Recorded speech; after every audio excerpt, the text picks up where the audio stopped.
again. Sorry, we're trying to get the other stream going here.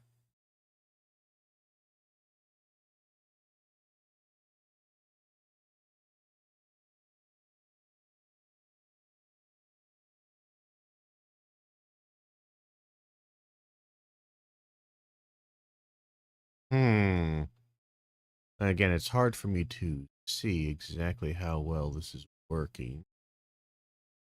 Not popping up on the old YouTubes.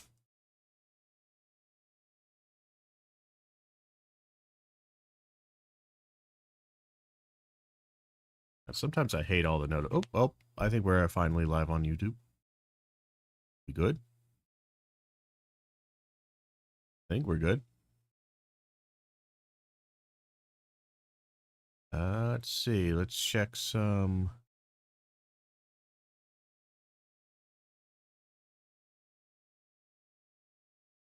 I think we're good.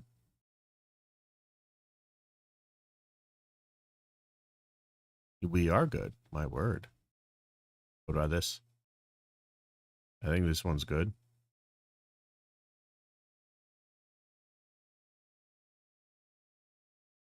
God damn. There's some massive delay between some of these. All right. That's okay.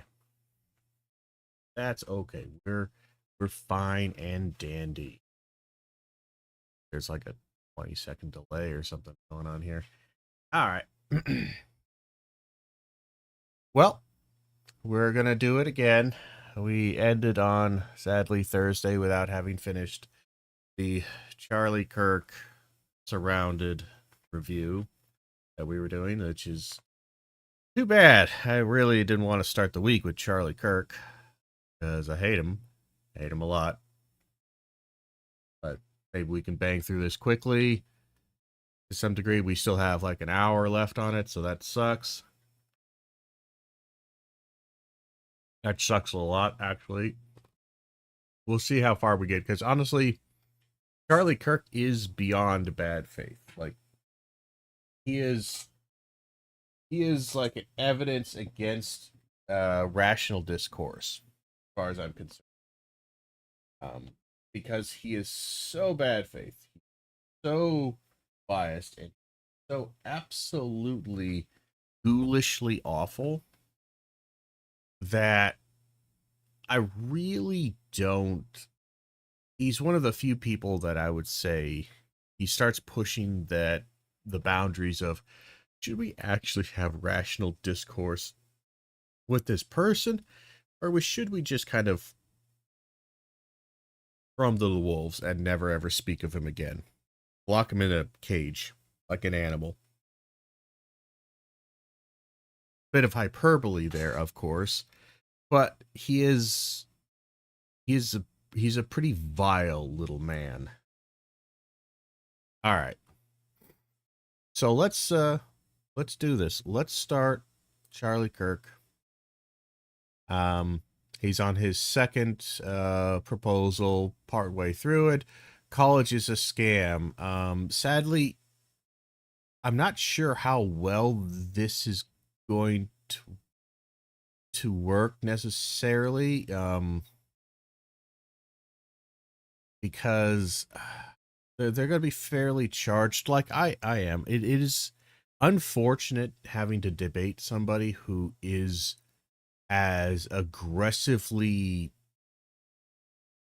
kind of vicious. Like, Charlie Kirk isn't explicit or necessarily, well, he is explicit, but more like he's not going to use curse words or slurs necessarily. He's not necessarily going to slur, though he probably will want to. He's just the most bad faith, mean-spirited, ugly form of Christian nationalism that you can get. Just a mixture of extreme privilege, extreme bigotry, and narcissism thrown in there. A lot of that. And just an ideology and a belief system and his perspective that is dehumanizing at its core to everyone around him. He's just not a good person. But let's go ahead and start this off. Hold on.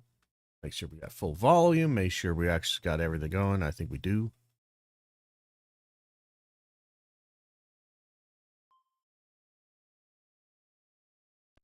Well, I think it's difficult to think about just one major, thinking about just gender studies. Like, sure, like not everyone should be a gender studies major. We need doctors, we need lawyers, we need everything. However, why does it matter if 10 people want to be a gender studies major and it matters to them? Like, not everyone can be a lawyer, not everyone can be a doctor. There needs to be some people, and you know what? Yeah. Now, 1 second. Let me actually get rid of the pop-up here. I want to check some setting there. It sucks that some people do go to college and get a degree and then they end up not in a workforce for that. But I don't think that has to do with like college was a scam. It's more like maybe that just wasn't the path for them. So, if we were to summarize parts of the claim, so again, his claim: college is a scam. It's a dumb claim, and it's one of those kind of gotcha, simplistic claims to where he's going to be able to redefine scam and college every which way he wants, to such a degree that he will be able to claim victory on almost any pronouncement, despite the fact that he absolutely means one thing. Like, he wants colleges to be completely destroyed from the bottom up, completely dismantled, and religious institutions and vocational training put in place. And if there are any colleges like lawyers, doctors, they're heavily vocational training kind of specific, and anything that might touch upon a individual or influence an individual's philosophy, psychology, culture, anything like that, anything that relates to the humanities or the social sciences, Charlie Kirk would want heavily regulated and or completely banned and destroyed, because those kind of things typically don't play well with his particular repressive, God-centric Judeo-Christian outlook.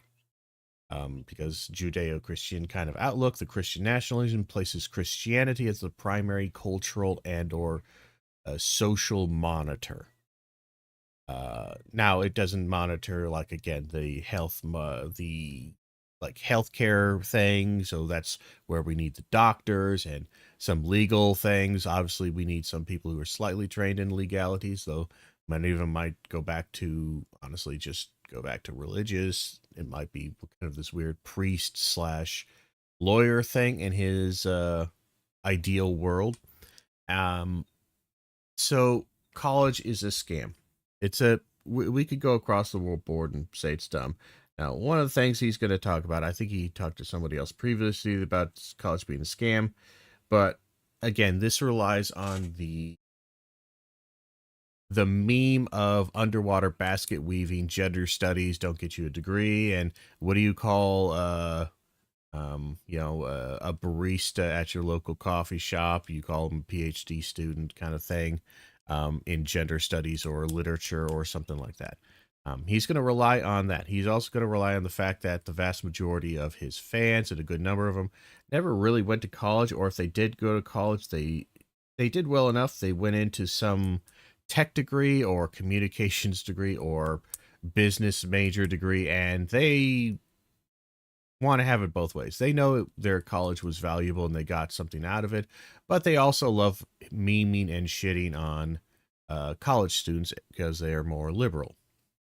Most politics these days, especially the politics of the right, is resentment based and is inherently mean spirited. It is not about rooting for a team necessarily. It is about rooting for a team that will cause harm. It is primarily always focused around rooting for your team when they score and make the other side lose. It's more about making the other side lose than the actual material aspect of them. You can look at, again, like sports. You don't care about the moral, ethical value and concepts of that about the team. You don't care that your team might be cheaters, your team might be unfairly privileged. You don't care about any of those things. You don't care if they cheated. You don't care if the refs are making fair calls on them. You are always biased in the direction of the other team has to lose. More so than your team has to win.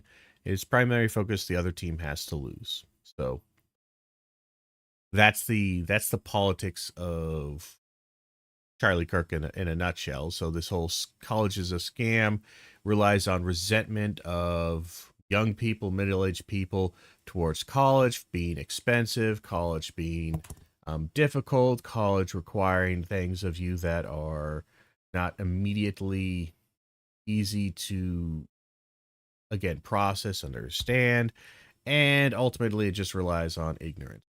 Um, Give me 1 second. Sorry, I have to take a quick break here. We'll be back in about a minute or two. Have to go do something real quick. So we'll just put that right smack dab there. And we will be back in just a second.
Okay, sorry about that.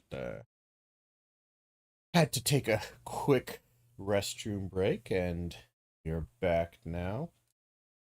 As I was on my way back, getting a drink of water and thinking about the misery I'm about to put myself through.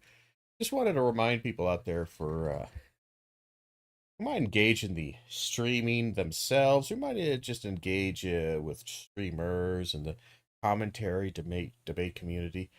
As serious as this can often be and emotionally charged, it should be understood that at no point in time do I ever want you to do anything, Charlie Kirk, anything like that. I I hate his ideology and his framework, and I do think it is really harmful. But you fight that ideology with ideology. You fight it. Thanks. So I bring this up because as I was walking back, I happened to roll a little bit on the Reddits, on the looking at what are streamers doing? What's the news with the crazy streamer world? And I saw a couple of things. Don't call CPS on people. Don't know why. I saw that one streamer apparently was asking his followers to dox and call CPS on random person they were chatting with.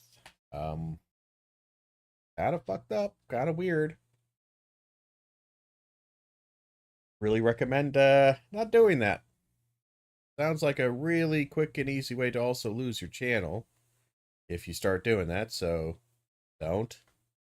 All right, let's start this. Just saw that and be like, wow, that's a really dumb, stupid, and awful thing to do, and it sounds like one of the few ways in which you can get your YouTube channel and all other channels just kind of mass reported and banned for legitimate reason.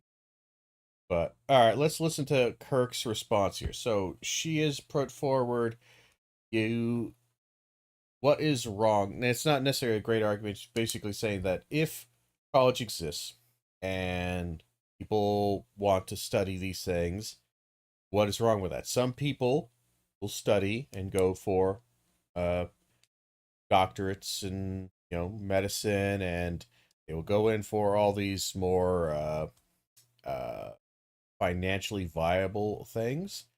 Why can't I go to college to study things that, even if they are, whether they're financially viable or not, let's just pretend they aren't, why can't I go to college to do that? Let's see what Kirk's response is. Or that life choice was just too hard to get for them. But some people are able to go to college and get a degree and use it. And that is super important, because imagine if no doctors went to college, they're just like, I think I can do it. Well, of course, doctors and lawyers need credentialing, right? But well, of course, doctors and lawyers, but see, you said college is a scam. That includes all of it. Again, notice he can't actually give that, because now the point is lost. If we wanted to be a real semantic debate, bro, it's saying like, okay, so you're saying that those aspects, the credentialing aspects of college, of universities, is necessary for us. We need to that. And again, our primary way of doing that is through the educational system of college and universities. Thus, you've surrendered the point.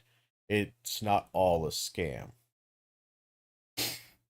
So college. Well, less than 5% of all people that go to college end up studying medicine or in legal. The vast majority go into soft social sciences, communications, or the humanities. So you're in college or... So, all right. But again, you didn't say most of college. You said college.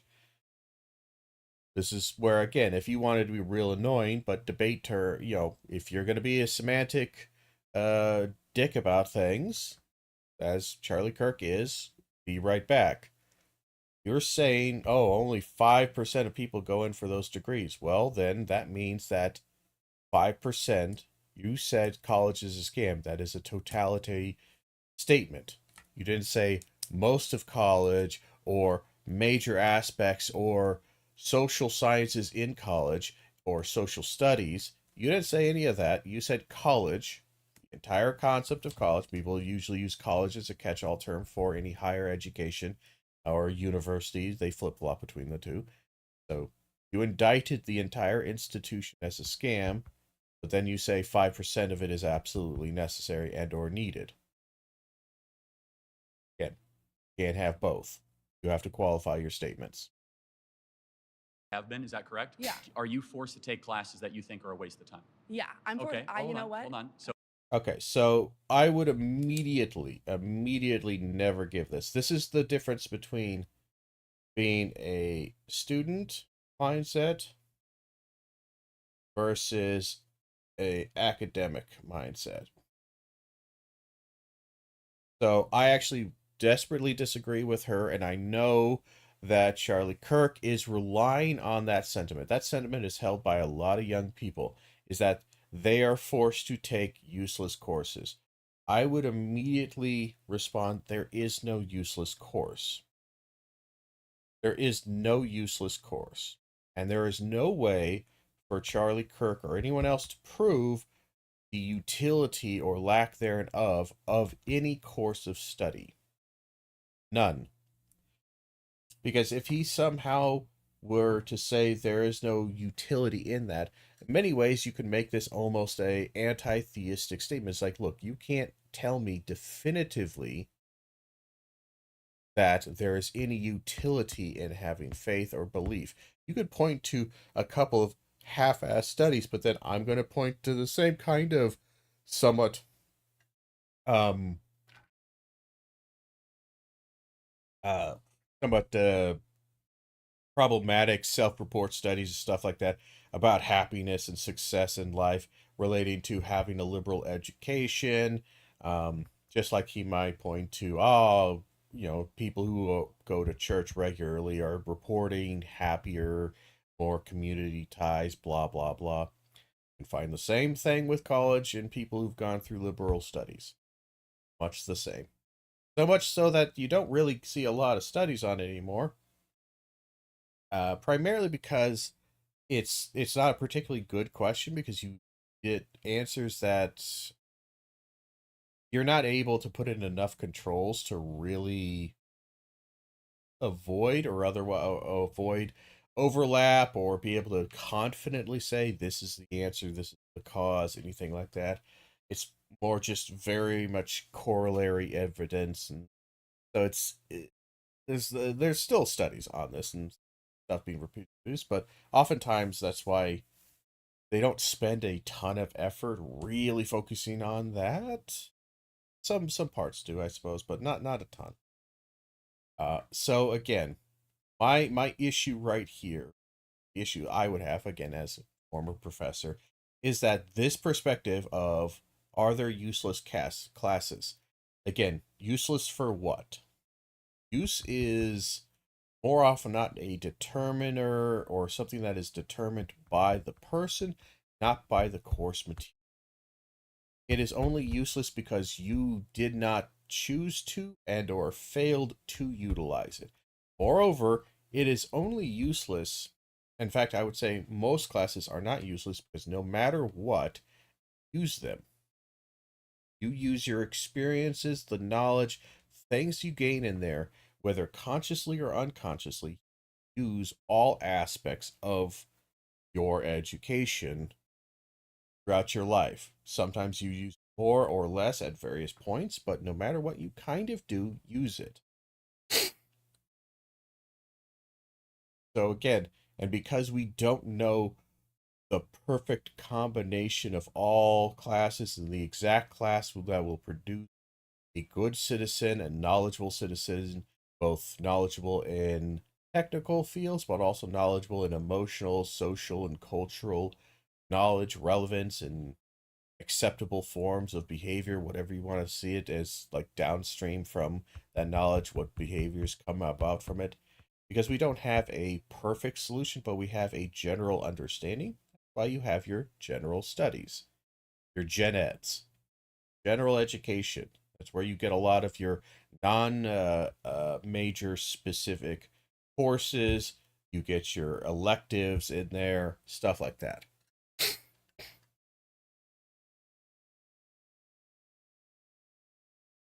All right, let's continue.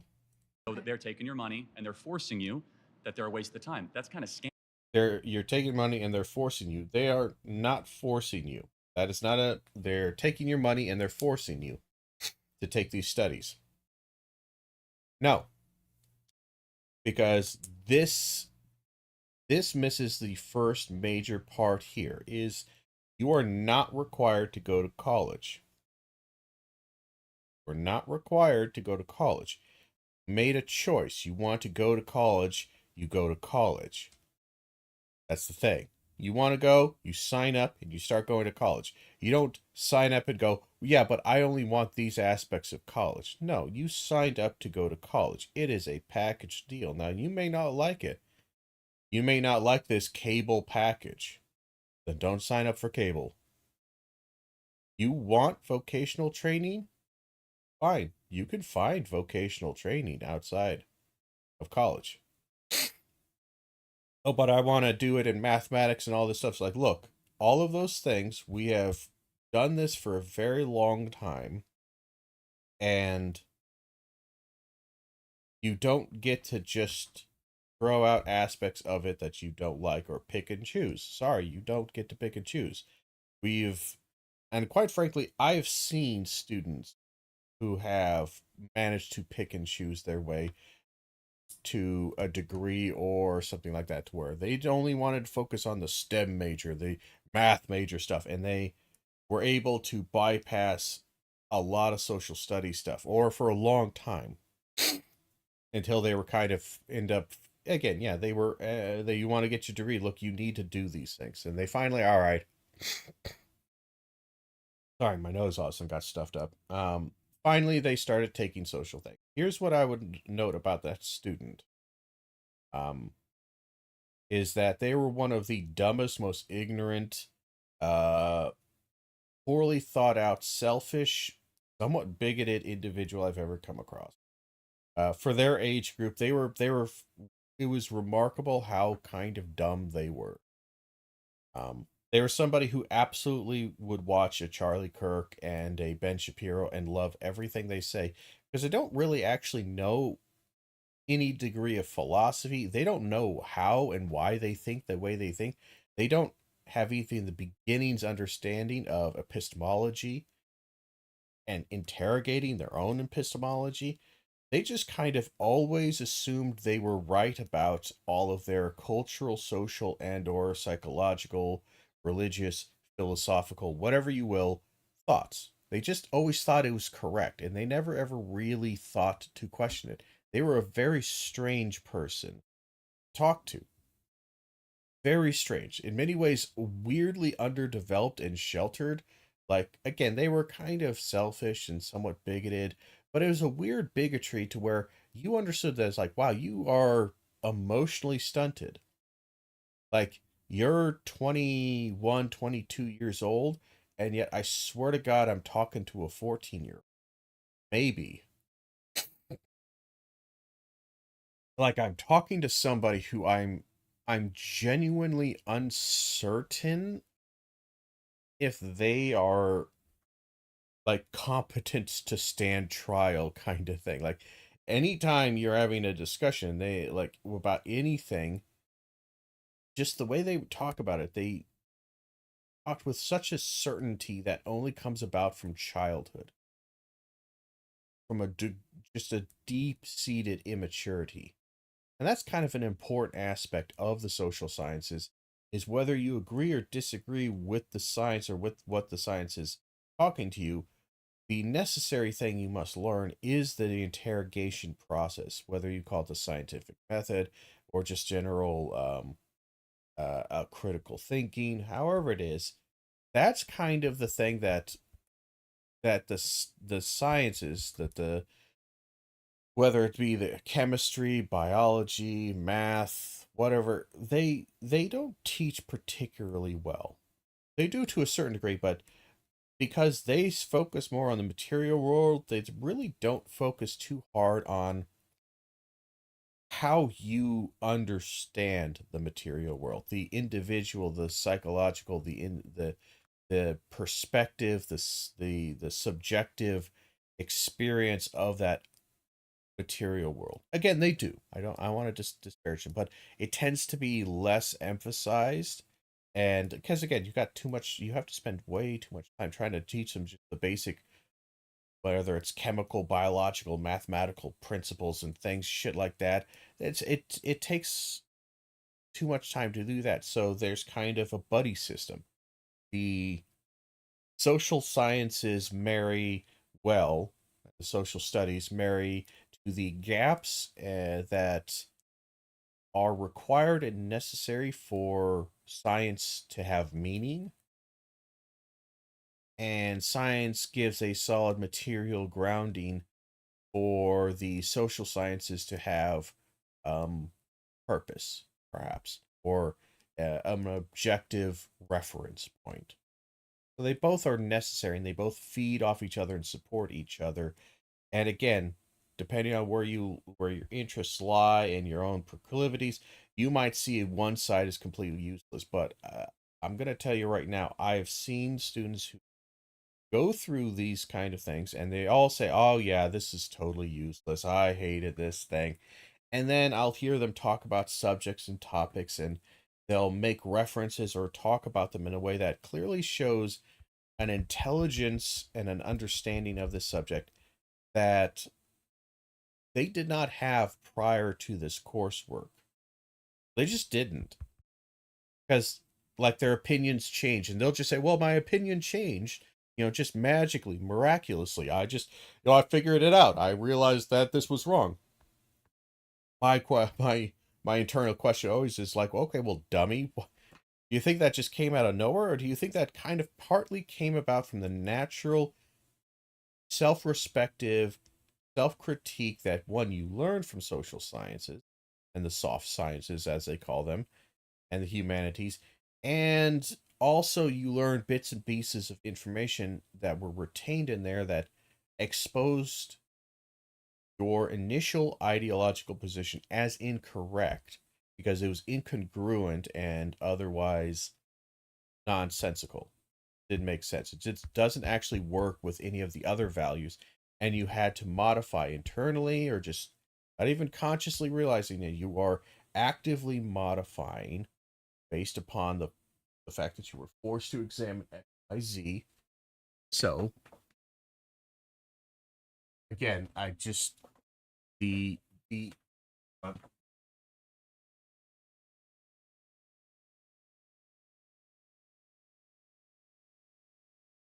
sorry, had to step away for real quick.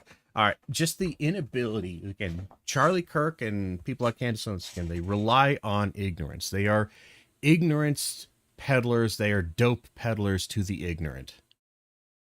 The people who just they don't actually know. And again, students like this don't know. They think, oh, these classes are useless. One, why'd you fucking take them?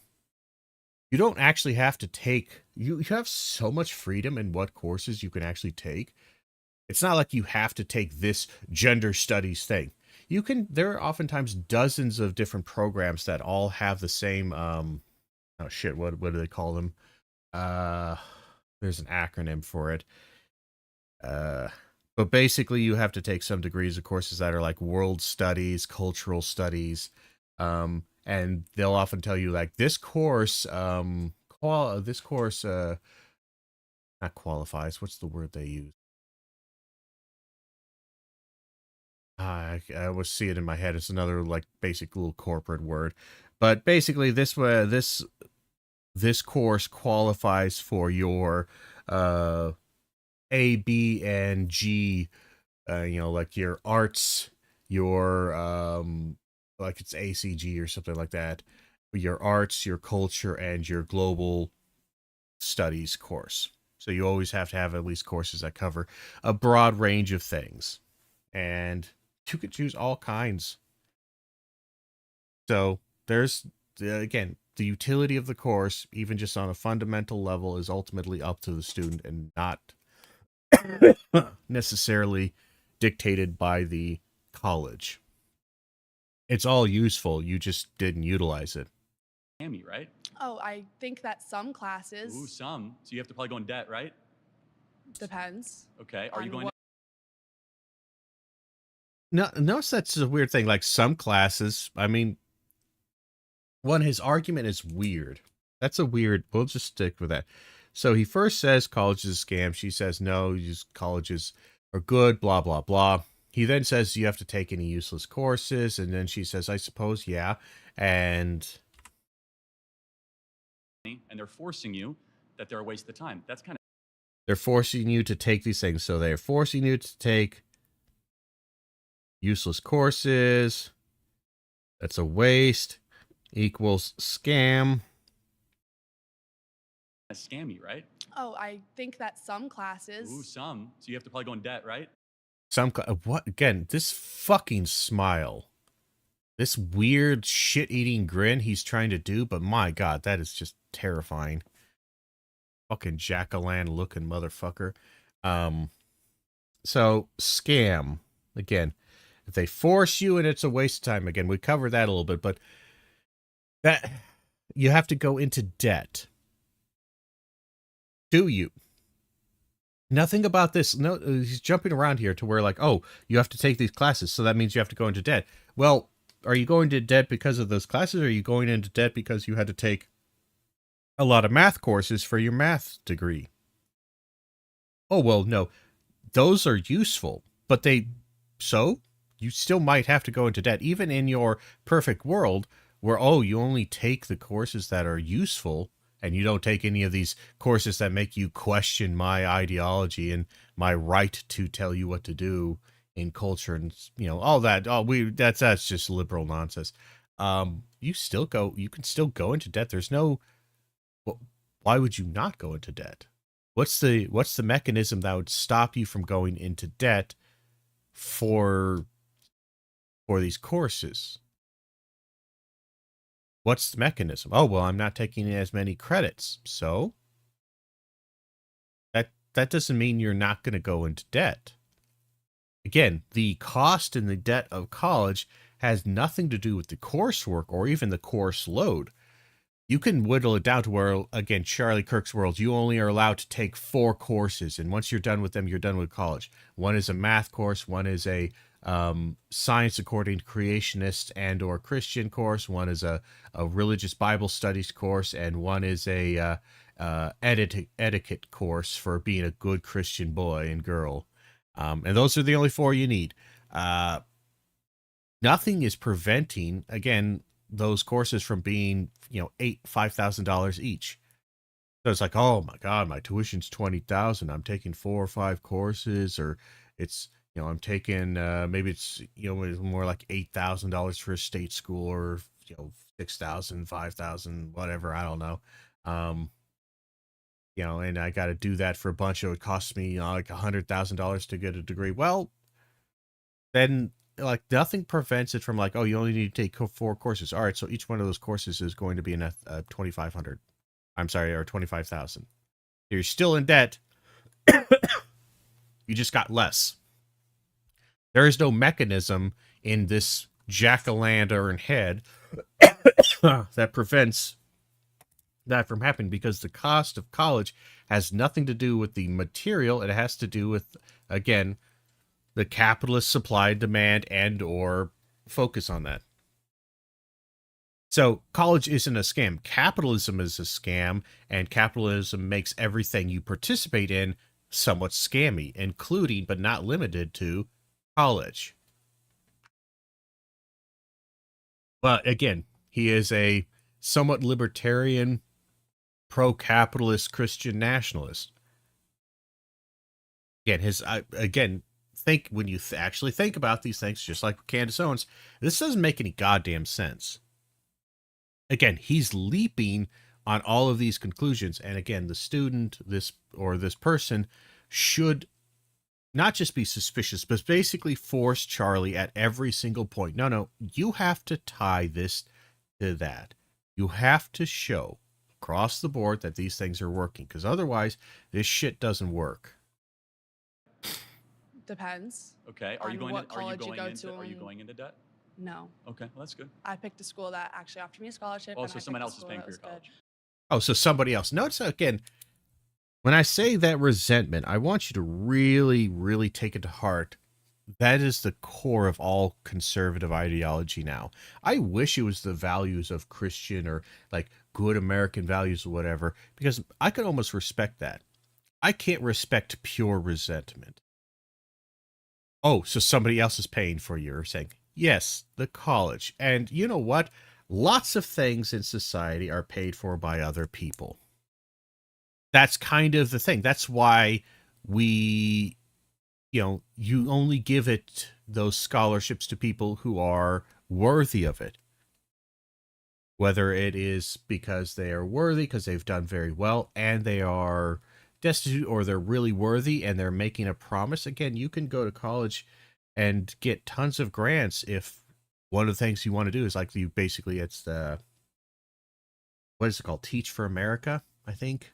I looked into it when I was initially kind of going, but I just kind of ultimately didn't need to and didn't bother applying. But it's something along the lines of where if you are going to college, I can't remember if they do it for graduate school. I don't think they do it. I think it's just for bachelor's, which is why I kind of avoided it.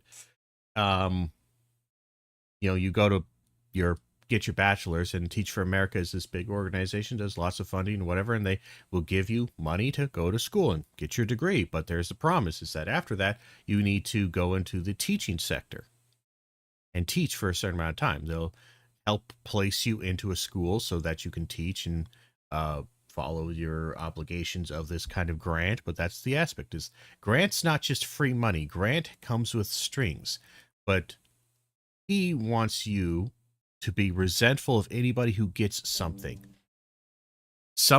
that, again, you didn't get. It's not even a matter of whether they deserve it or not. That's always secondary. The deserve comes after that, and it's always justified as they didn't, because the only person who deserves things is you.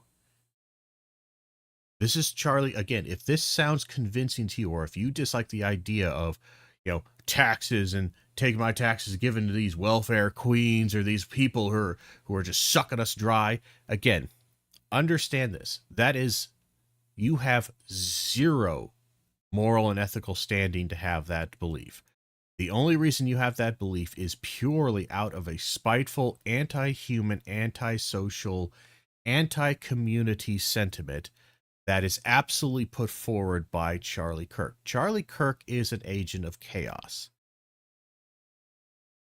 He wants to break down culture, society, in the American way because he doesn't like it. He wants a Christian, fascist, ugly society. And even then, honestly, he can't build that because it's one, he doesn't truly want it. He wants it for other people aesthetically, but he doesn't actually want it. Their wants and desires are, again, contradictory at every point. These people don't know how to build things. Charlie Kirk doesn't know how to build things or make things work in a well-oiled manner for a population and for a world as diverse and difficult to deal with as ours is. He doesn't know how to do any of that stuff. All he knows is how to break stuff down and dislike it. Charlie Kirk, Peterson, all these kind of Candace Owens, they don't have solutions. All they have is destructive rhetoric. They don't have solutions. Anytime they are put in charge and to solve something, it is shockingly incompetent, generally awfully designed, and exploitative. It's just as scammy and nasty as anything else they did before. Again, new boss, same as the old boss kind of thing. They don't know how to build. That's a big thing. So this sentiment right here, oh, you're getting something from other people, you're being a moocher. That's, again, everybody is a moocher off of everyone else, including the rich and the poor. Everybody is getting something. That's the point of putting money into the community pot, is that the community pot then takes all of that aggregate money and spreads it out as equally as possible so that everybody gets something from this to some degree. And usually it's a pretty damn fair trade-off. You get a lot of your money's worth by putting things into the community. You just have to make sure that you design the community, and the community values is that the community encourages giving by its members, and then making sure to spread out that giving to all members equally. Don't, then you end up with a capitalist system to where capital simply is accrued and not distributed to any degree. Oh, I don't know. Depends on me. I mean, that's No, I'm a sorry, school that's that fine. wanted to give me an opportunity, but that's not what we're talking about. Well, We're it talking is. No, we're about talking is about the scam element, right? So you Right. said that there are some classes that if students had to go into debt or had to pay for, Right. would not be a good use of their time. No, again, this is one of those things that this is the deep anti-intellectualism that even affects quite a lot of young college students. Is, again, there's this resentment to put this simply, there is very little difference between the college student saying, oh, these classes were useless, I hated taking them, I wish I never had taken them, I wish they didn't force me to do it, I had to pay good money for this. There's little difference in that than the student just in general saying, homework's bullshit, I shouldn't have to do homework, do these tests, I paid money, I should just get that A and go get my degree. What the hell's wrong with this place? There's zero difference ultimately at the philosophical core between those two statements and those two positions. And if you find the latter is completely and utterly nonsensical and stupid, it's like, of course you need to do homework and tests. How else are you going to really confirm, and what other impetus and kind of force is there to make sure that you are effectively learning and having consequences for that learning? And the tests are there to make sure you understood the material completely. Like, what else is there? Like, of course these have to happen. You're of that mentality. This other mentality is just as core. These classes were useless. No, you simply failed to utilize them. If that is actually true, and I honestly don't ever believe that. I believe that you utilize everything, or at least a good chunk of every class that you've ever taken. And again, if you don't, that is on you. It's not on the college. You failed to understand how you can make it relevant. So it's not representing students well. Well, do you think like high school is a scam then? Because I had to pay for high school, but I'm not going to use AP US history in my psychology degree ever. Well, I think, again, that's not actually true. You will use AP history in your psychology degree. You use it all the time. Again, this is fundamentally the annoying thing, is that Kirk is going to have some degree of victory here because he is arguing with somebody who actually agrees some college is a scam. But this is utterly nonsensical statement. Truly nonsensical and anti-intellectual to its core. So this is just going to be arguing of degrees. It's not going to be arguing the actual substantive claim. It's just arguing the degrees of the claim. AP US history is actually a really good use of time, knowing about your country and your history. And well, but I'm not going to use that Madison. In my career. That's Well, what we're talking about. Well, hold on a second. So he likes AP history? Would he like history degrees? So that's social sciences and humanities is useful. Knowing about your country. Notice that that's what he wants to focus on. I only want you to focus on tradition and reinforcing American values. I don't want you to learn about other countries. I don't give a shit about them. I just want you to learn about ours, our greatness. Because again, he's a dogmatic person at his core. In the career path for college. Let's go back to what I said, right? We said traditional college, right? Four-year college. And what a scam is, or a majority of the people that will go through the enterprise, the business, or the institution are not getting their time worth or their money worth. So therefore, I go back to my core contention, which is a majority of kids that exit college will not use their degree at all when they go to find a job. Is that your core contention? You said college scam, so I guess that's the second. Is that the majority of kids will not use their degree in their job? One, so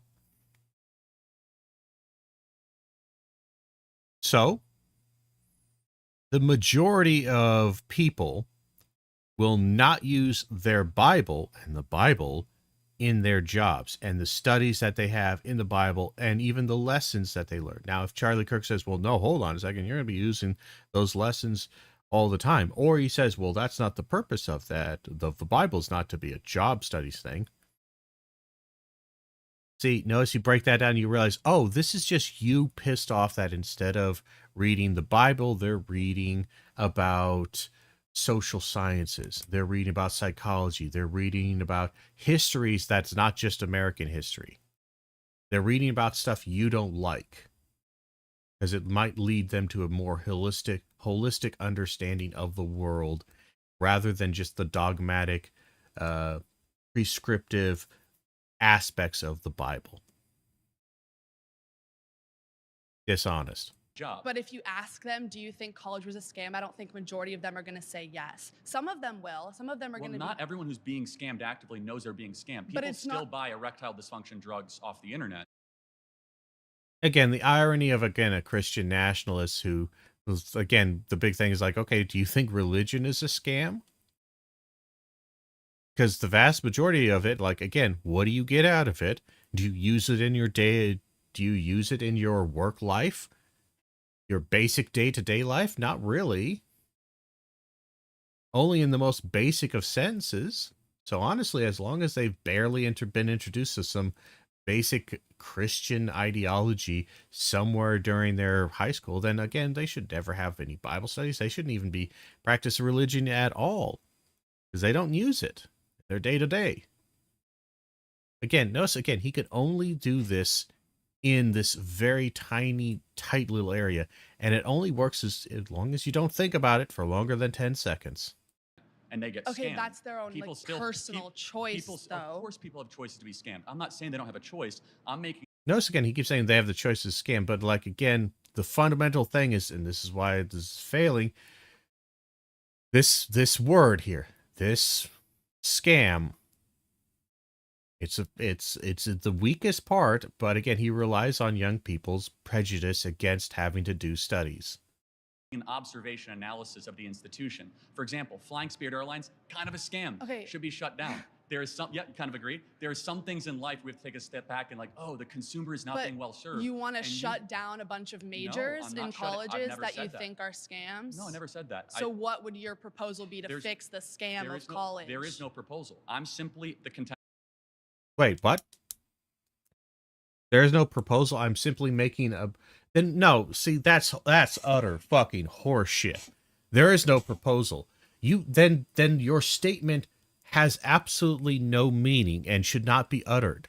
Because everything about language is about communicating ideas, and there is a purpose and design for this. When you say something out loud, you are communicating it to other people. It is a statement of fact or a statement of purpose. But even then, the purpose is to state the fact so that people will know that this is a fact, and there will be a reaction to that fact. Whatever it is, no matter what, there's always a general design purpose. To inform, to manipulate, whatever it is, the communicative act always has, or the majority always has, some kind of, for lack of a better word, manipulation design. It is designed... Ultimate endpoint is, even if you're just doing a non-manipulative description of an object, that description is manipulating the secondary object, which is the person who is hearing that description or reading it, and they will then either agree or disagree or be influenced to see the world through the perspective you have presented that says that this rock is blue. You're saying that. So I'm not making any proposal. I'm not, there's no other purpose here. What do you mean? Like, again, either that is a bold-faced lie or it is a nonsensical defense statement that Charlie Kirk and many of them like this. They love saying this. Oh, I'm not intending to do anything, because they just want to present themselves as the completely unbiased, blah, blah, blah, impartial observer. But that doesn't make any sense. You're not observing, you're communicating. If you want to be an impartial observer, then you're an impartial observer. And the impartial observer is fundamentally silent.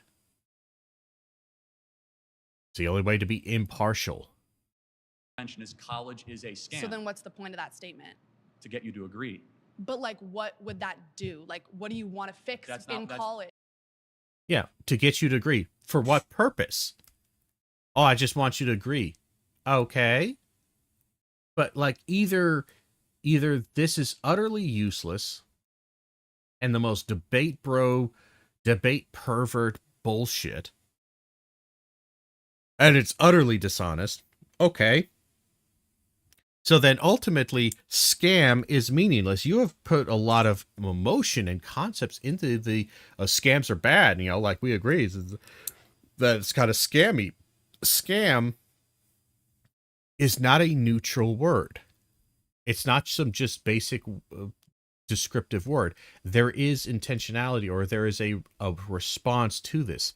Scams are by their nature bad. That's kind of like saying college is evil. Well, I mean, you agree then. Okay, but like you don't want me to do anything with this information? Well, no, I'm not saying anything. You don't have to do anything. Again, this is dishonest. If I were to say X is evil, the implication is that all people know and perceive and want to limit evil. Unless Charlie Kirk is some kind of weird, completely neutral, observer here that has no care about morality, existence of any kind, then why even communicate it? If it is already a scam, he doesn't need to. Why convince people that it is a scam? Notice the only way you would do this is you would have to say that the way you'd have to go about this to actually for the sentiment to be true that he's trying to present, you'd have to describe it in the most strange, abstract, robotic, emotionless kind of way, and that's not the way he's done this. This is utterly dishonest on his part.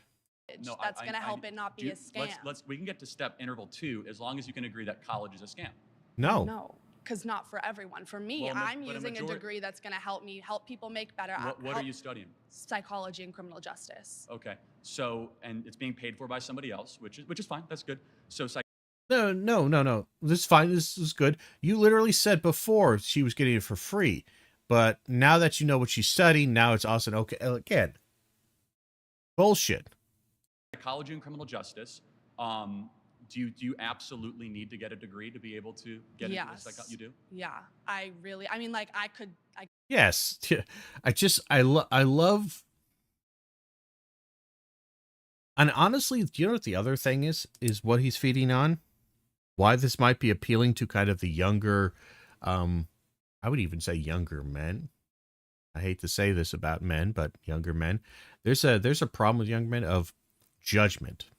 More importantly, the absolute terror and fear of any kind of accountability and judgment as being not good enough. The masculine ego cannot thrive in that environment. So I hate it sounds so very kind of like, second wave 70s 80s feminism, but again, it is somewhat ironic the fragility of his perspective and what he feeds upon, because again, the sentiment, people who would agree with this, I suppose we'll ignore the male aspect now and just make it in general. The general fragility is that people don't want to be judged. And the big thing is like, well, I don't want to go to school. Why? You don't want to study these things. Why can't I just study them on my own? Why do I need to get a degree in criminal justice? Why don't you do? Ultimately, it comes back down to a general dislike and fear of being judged as not good enough, not smart enough. People are okay with, again, not making something physically or something like that, some objective thing like that. But when it becomes like their minds are being judged, their intellect, people are really sensitive about that for good reasons. And this idea, that I go to college and I have to get this degree to study and know history. They're like, well, no, I can just know and study it on my own. I honestly think at least a part of that does come to a general terror and fear of having your ideas critiqued in a way that is objective, in the sense that it's not just like, two guys arguing in the bar to where they disagree and ultimately like, well, that guy he's not an expert in the field, so ultimately his disagreeing with me, I can maintain my opinion of myself and my certainty of my belief and my ideas, because he's not like a true professional expert. There's no accreditation. so I can study history and I can say these things about X, Y, and Z, and nobody's going to correct me. But then all of a sudden, if there's accreditation or people who do have this, the PhDs, all that, all of a sudden now their bullshit doesn't hold up as well.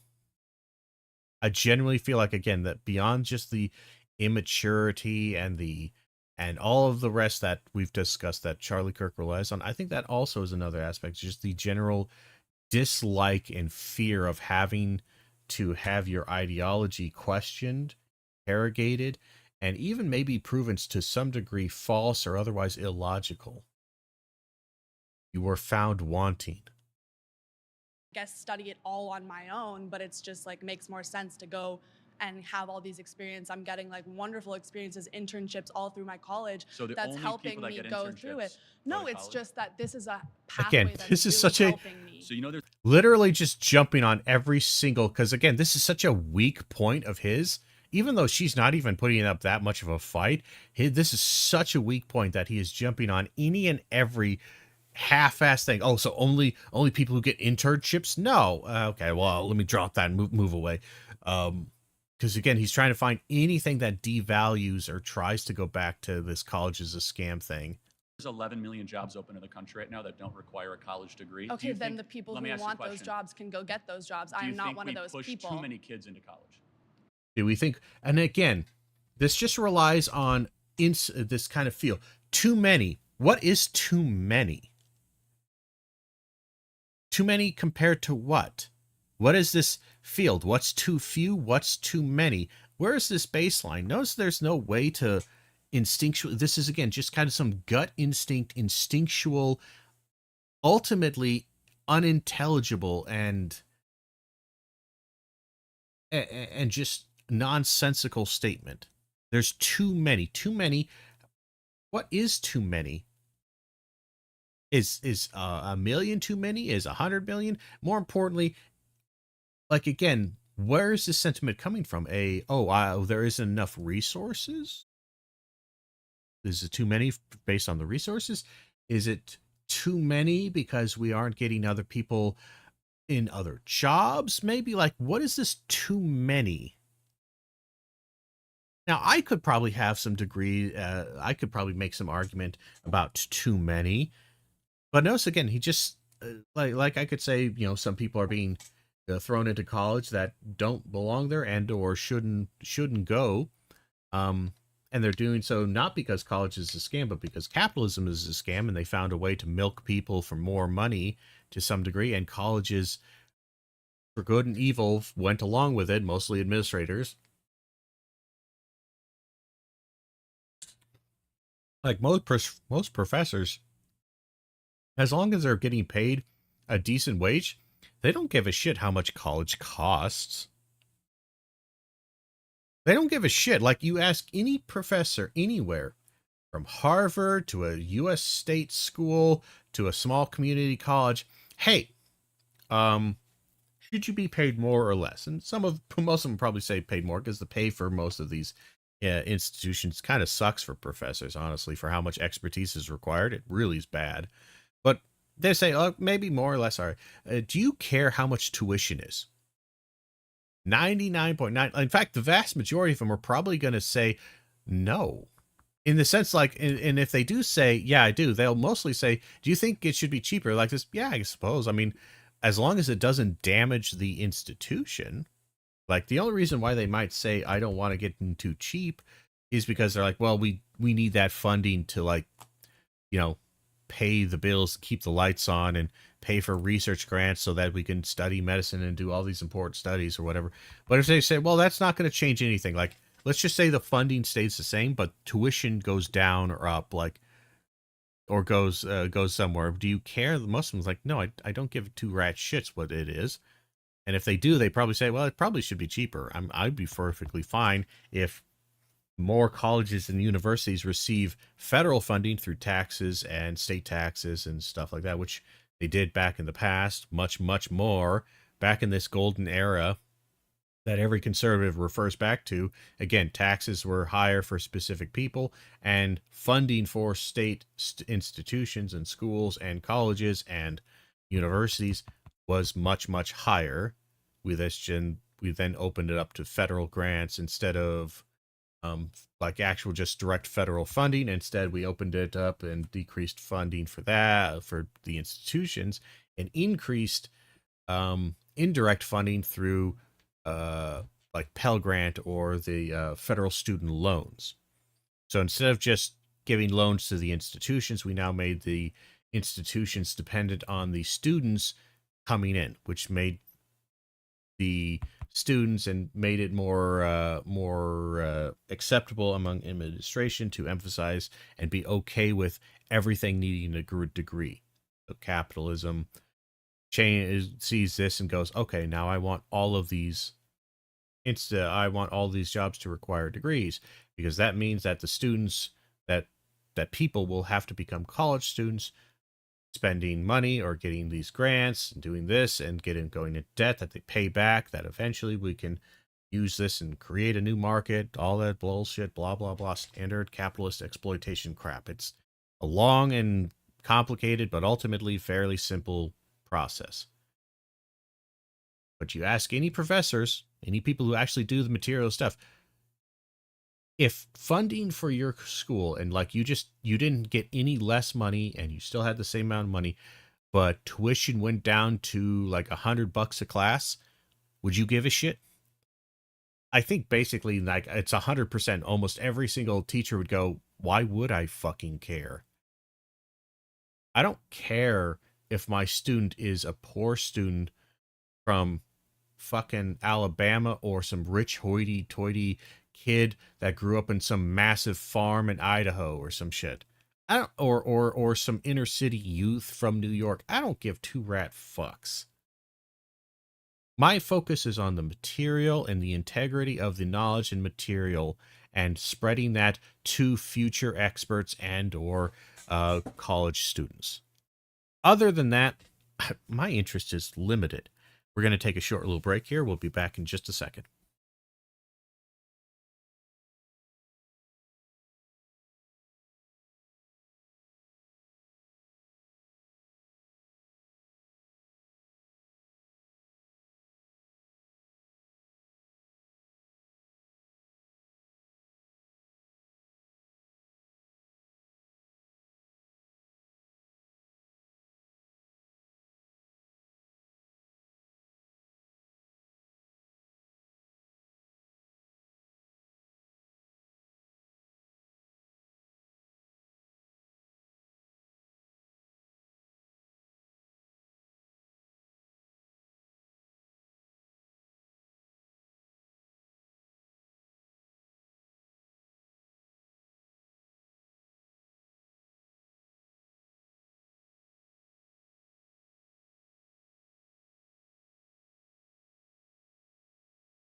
Okay, we're back.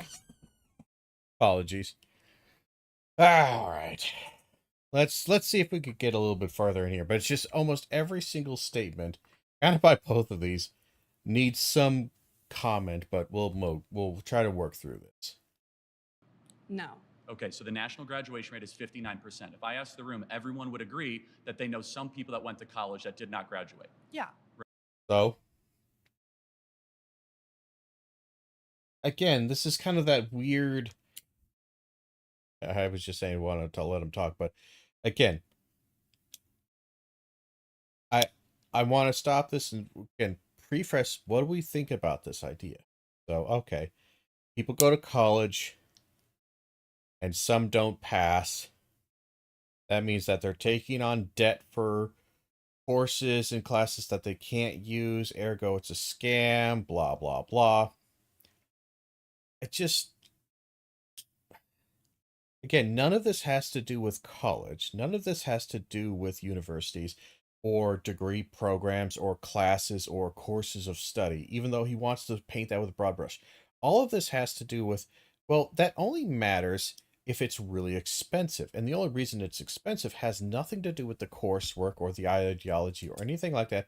And that's purely a capitalist creation. So, the problem is capitalism. Right? So we're probably sending too many kids into this institution. But we're sending too many. How the fuck do you know? More importantly, again, how do you know what are the right students, what are the wrong students to go? Part of the thing is like, oh, there's only like 60% that are graduating. Well, again, there's many reasons why. That has nothing to do with, and again, some of them might even be financial things. A lot of times students drop out because they just don't have the money and or time to do this. Not necessarily the intellectual ability or the drive. They just end up, again, especially if they're coming from poor or less fortunate family structures, they can't work a full-time job and go to school full-time and take care of family members. There has to be some give. So this is just like, again, this has nothing to do with college being a scam.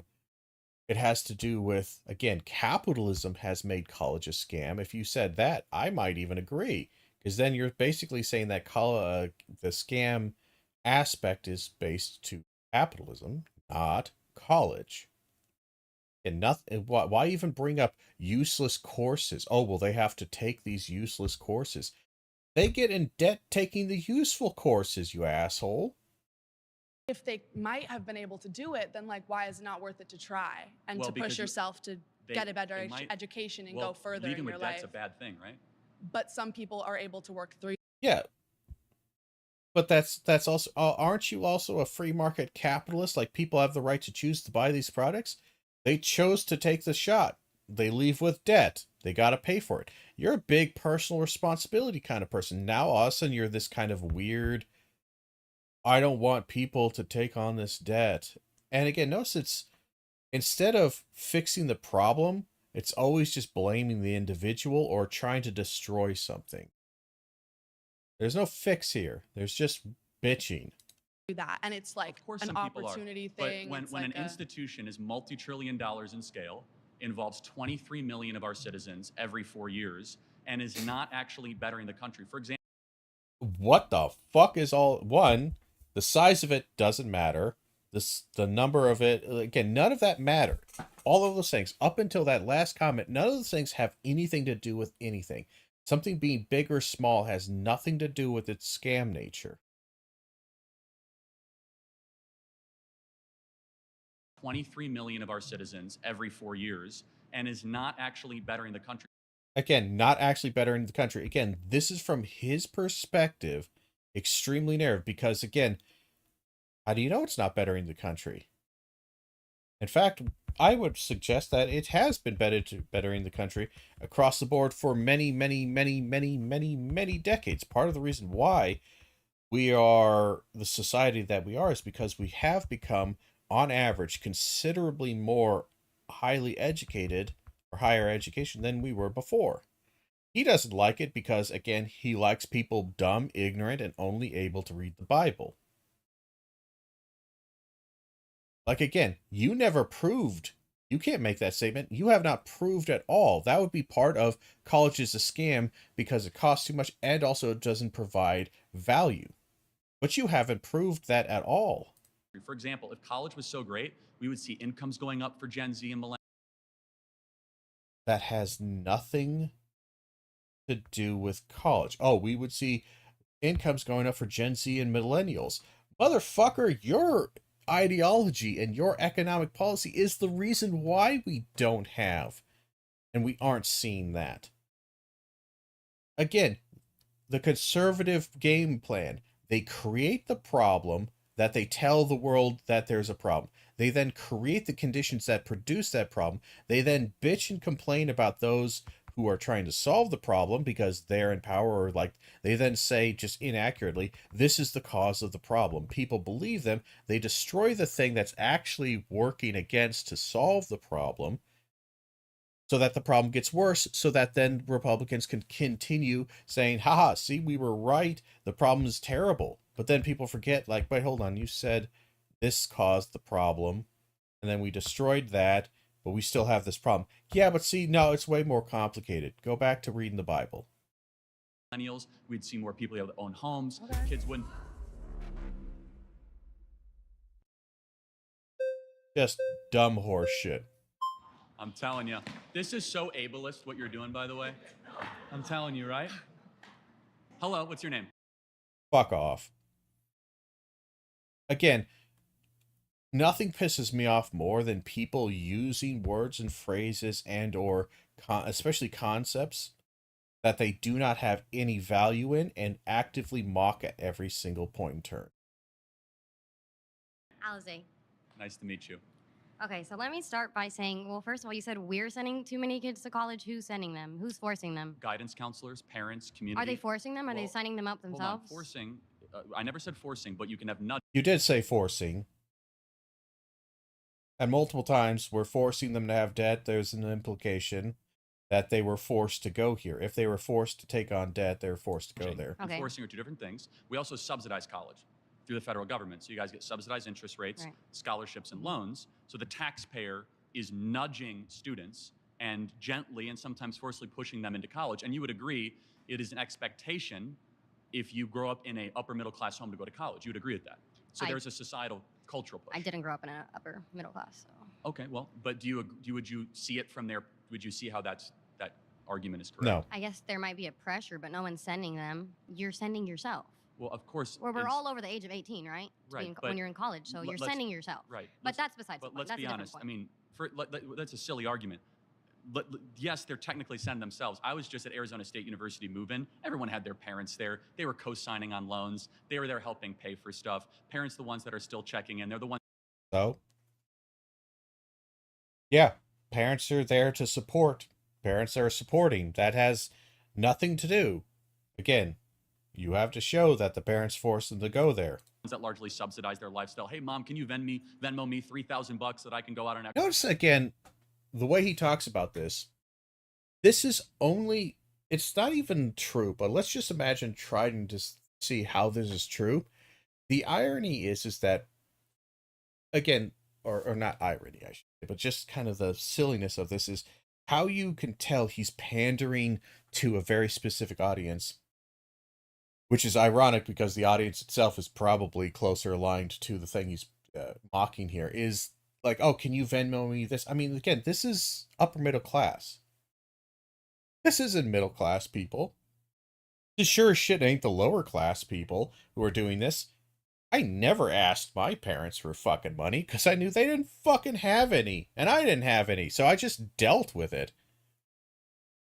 Like, this is just one of those things where, again, he's using this meme, he's using this stereotype that is utterly kind of inaccurate to a lot of college students' experiences, and he's just using this hyperbole and this caricature of the college experience that only works because he knows a good chunk of his audience, A, never went to college and never will go to college, and B, if they did go to college, there's this kind of dichotomy to where you either have to be really poor or really rich or kind of privileged, not super rich, but like upper middle class or super lower class to be a conservative who values Charlie Kirk's ideology.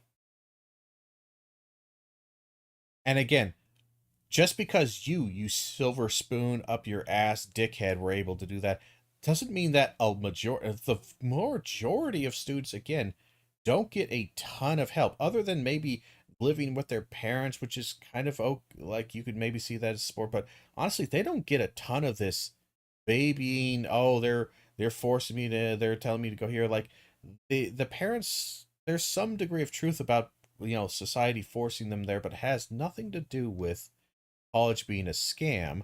This is society making college into a scam, if you want to even think of it as a scam, because of capitalist interests. Again, college isn't a scam.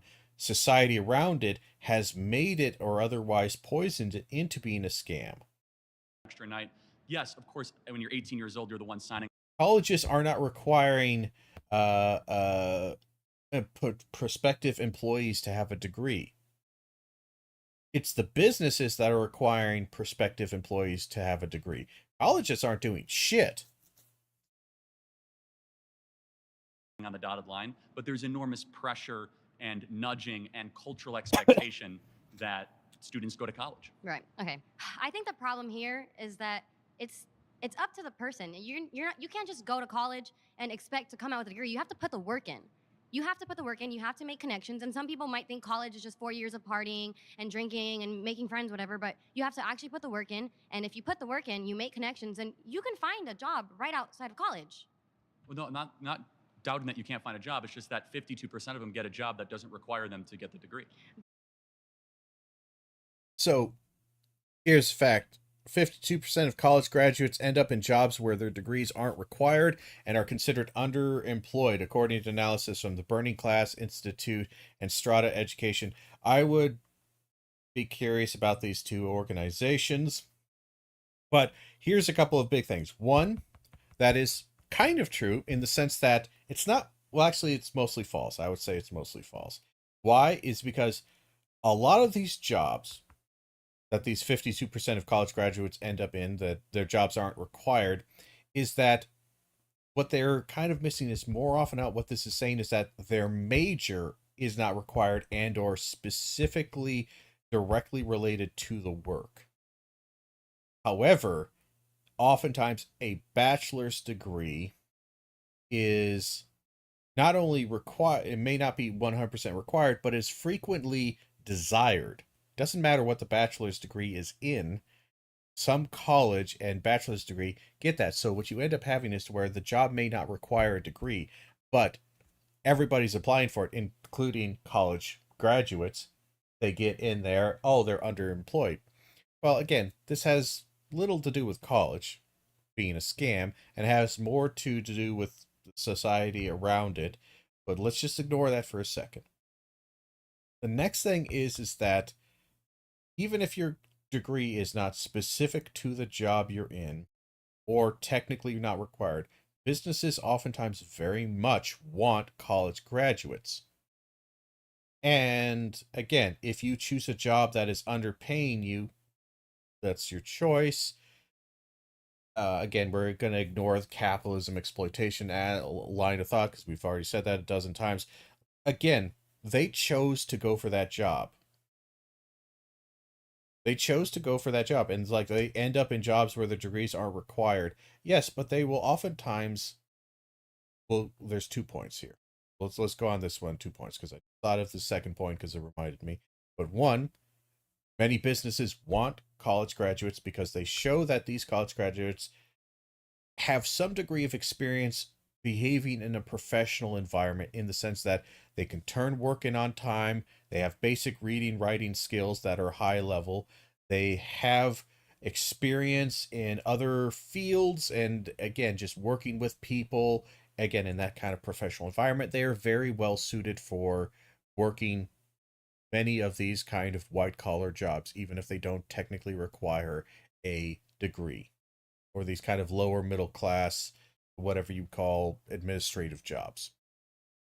Second thing is that while these college graduate students end up in jobs that don't require a degree, a big thing is, and this is actually kind of a bit of a roadblock for one of my brothers, who is really smart, but he never went to college. He just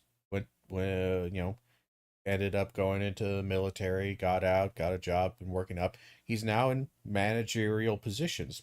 The issue is that he's hit a roadblock. Is that by basically not just from the cultural standpoint, but like in the actual job description, shit like that, even though it's completely unnecessary, they don't need it.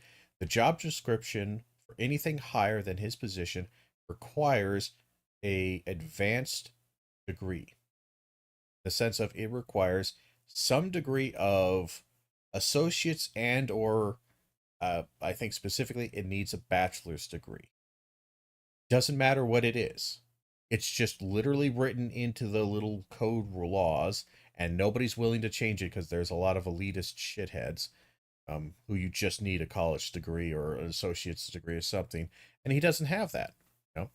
Just got a standard, high school G equivalent shit. Doesn't have that.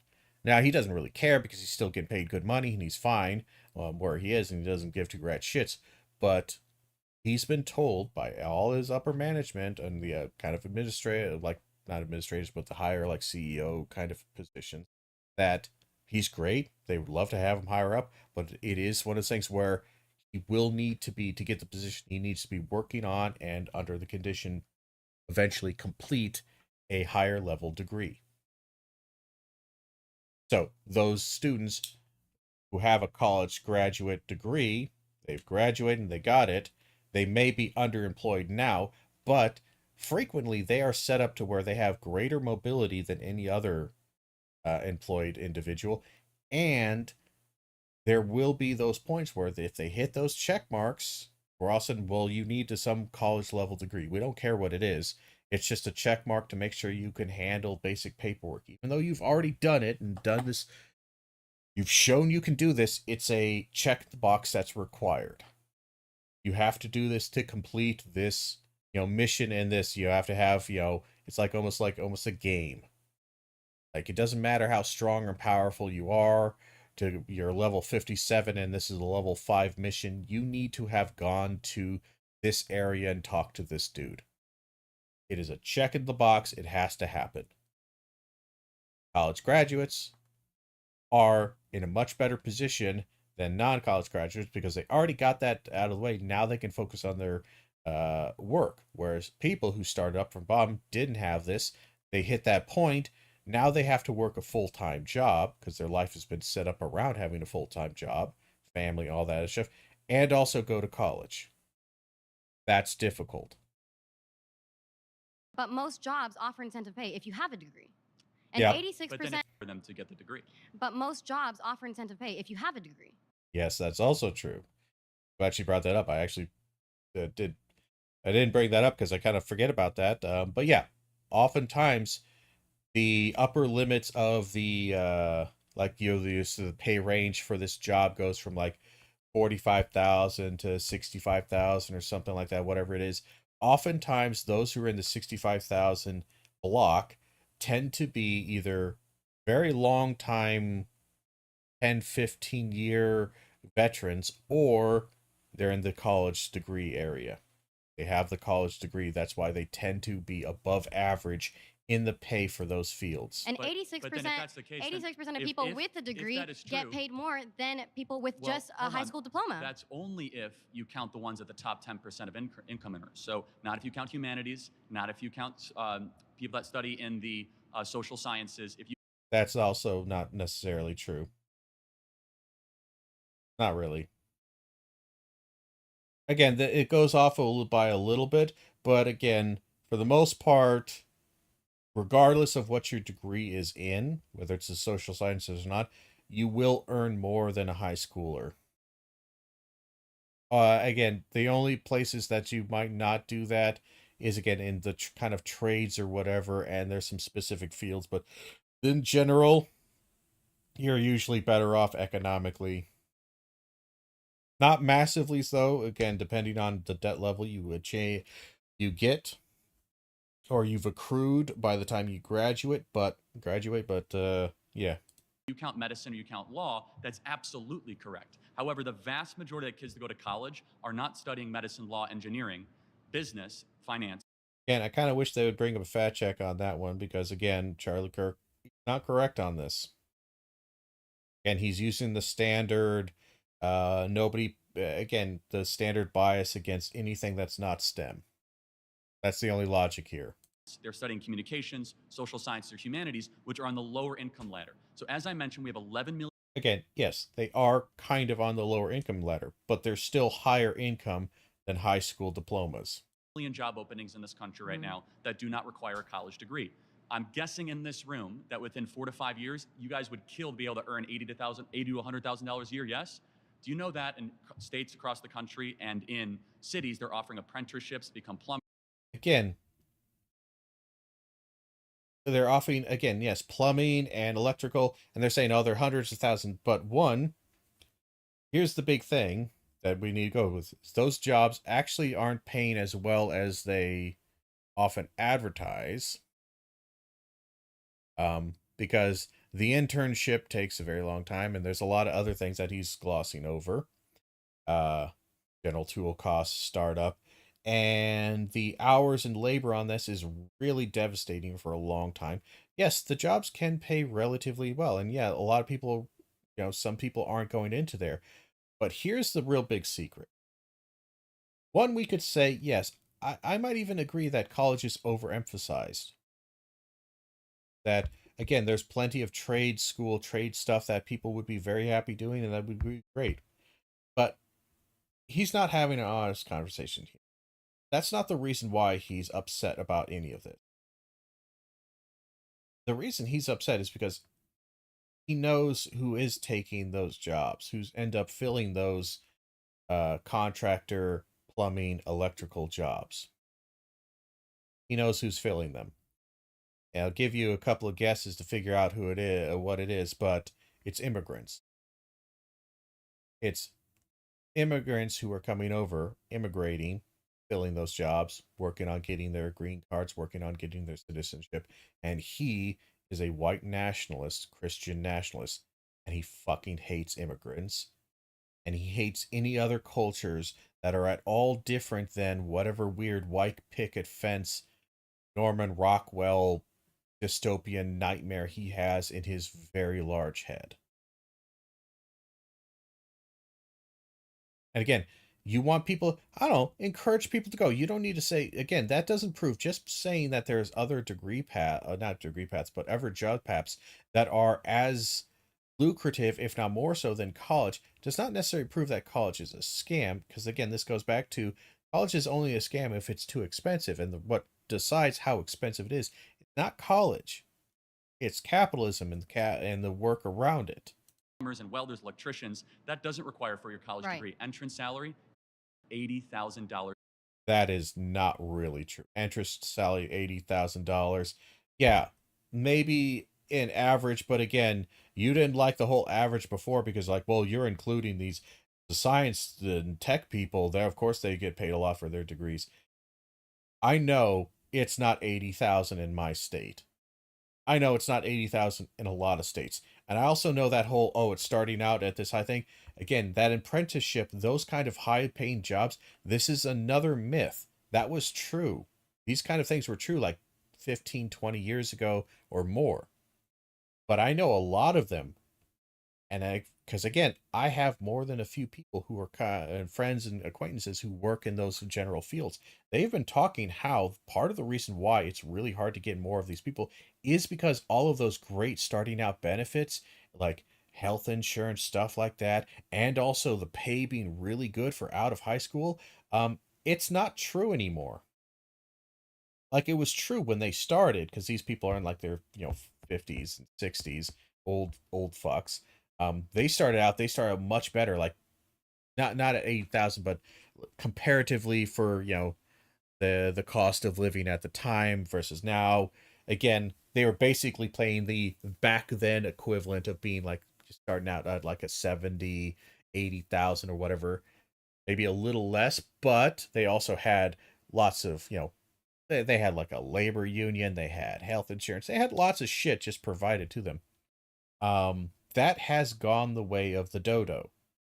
Again, these amazing jobs that he's trying to sell you, those things kind of exist still, and they're still pretty decent for a high school diploma holding kind of person. But they're not at the level, at the degree that he is talking about. They have been way, way shoved down. Their pay is not nearly as high as it was, relatively. Benefits are definitely down. The work is also very difficult to get, hold, and hang on to because, again, you'd have to talk with them specifically because I don't remember all of the major regions. But from, again, the conversations I've had with them, again, it's not just difficult finding people for the job, but even if you have them, it's oftentimes really difficult to get the work. Because a lot of places, one of the big things is that they don't want to hire, these places, these companies that have apprenticeship that he's trying to sell you, and all this great training, apprenticeship, and these classic apprentice and master tradesman kind of thing. The trades of electrician and plumbing and all that. Again, like building and construction people, they aren't going for those anymore. They aren't hiring those type of people. What they're doing is they're either hiring from their in-house kind of setup, which pays less, has less benefits, is generally more exploited and more bullshit, because they don't want to pay those rates anymore. They don't want to pay for quality work. They want cheap, fast shit. Or they're getting, again, they're actively going out and finding the cheapest thing, these large, massive conglomerate kind of style plumbing and electrician kind of institutions that also hire tons of immigrants for cheap for the job because it doesn't require a degree, so it's much easier to get people like that in there. So again, you're trying to sell them on an idea that, again, whether and again, wasn't an anti-immigrant sentiment or anything, but it's just kind of weird that even if I take his perspective here, it's like this, you're still lying because those jobs don't actually exist in the way you are saying them. You're using some old rosy 1970s, 1980s picture, or even older, of the plumbing and electrician kind of job market. And that ain't reality. A year. But again, 86% of people with a bachelor's degree earn more than people with a high school diploma. No, 86% of all people with a bachelor's degree. But if you take out the top 10%, it's actually lower than those that don't go to college. So the reason that number, that average goes up. Not really. Up is because the doctors and the engineers and the lawyers are the ones that bring that average so significantly up. But let me ask you a question. Again, don't let them walk away with that. Do you think that there's any waste that... And then, okay, well, on contrast, I'll take out the plumbers and the electricians. They're the overpaid for their kind of workload. Well, not overpaid. I think they're paid perfectly fine if they're... We'll take out those. So we'll take out the higher end earners on the people who have bachelors, and we'll take out the high end earners who have the high school diploma. And guess what? 86%, it's still going to be the same. At all in the current college model. Do I think there's any waste? I don't think we need all of it. Okay, good. What part? Well, you have to start with your core classes, and it's like high school. You're taking the same classes in high school. So do you think, like, for example, do you think that... It's okay. Nice to meet you. Thank you. Again, I would never shake his hand. I feel like it would be oily and scaly.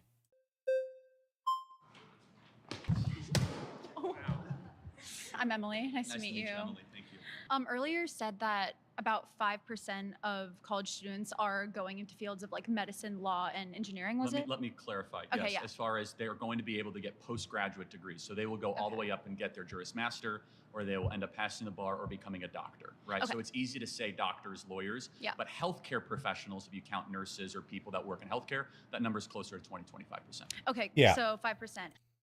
So he lied there. He knows he's going to get caught on this. So it was useful to just say 5% before for all the big, the hyperbole of it, but he knows, oh, wait, hold on, you're right. I have to go back and basically say that it lies. So again, more like 25%. Who here has a doctor? Can you like raise your hand if you have a doctor? Like a medical A doctor, yeah. Like a medical yes, I do, doctor. yeah. Yeah, you do. Okay. 5% is still a lot of people, right? Of course, but Yeah. that means 95% might not need to exist at the institution. Oh, that wasn't me. That's just the player crashing. I don't know why it's doing this. Every once in a while it crashes. And God, he's doing that fucking face again. That absolutely terrifying horror goddamn grin that he should just never ever do. Oh, damn, it didn't save my place. Where are we?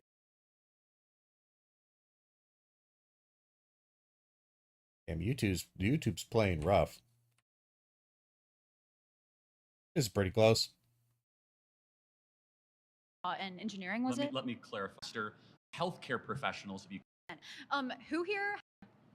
Like a yes, medical yes, I do, doctor. yeah. Yeah, you do. Okay. 5% is still a lot of people, right? Of course, but Yeah. that means 95% might not need to exist. Might not need to exist. Might not need to exist.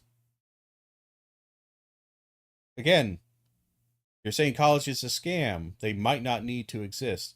How do you know? You're making a definitive thing here. It's either they don't need to exist or they do need to exist. You can't say might not need. But again, that 95%, again, it's just using, again, a very myopic, dumb view of college that doesn't understand that there are shitloads of fields and areas and shit that pays very well, that does extremely useful work, that has absolutely nothing to do with the basic, this very stereotypical, simplistic doctors and lawyers and tech people and engineers. The institution. I don't think that's the takeaway. Just because 5%, which is still millions of Americans Wait, all hold on a across the second. board. But if you were to say, hey, we only have medical schools, only have legal, we can get rid of gender studies, get Yeah. rid of. So what's the contention? Well, gender studies is actually, if you look on like the pre-law track, gender studies is a pre-law track. If Got you're it. going to be a lawyer, you have to study gender studies and other social That proves cultural my studies. point that college is a scam. Why? Why would a lawyer need to study gender studies? And again, why would a lawyer need to study gender studies?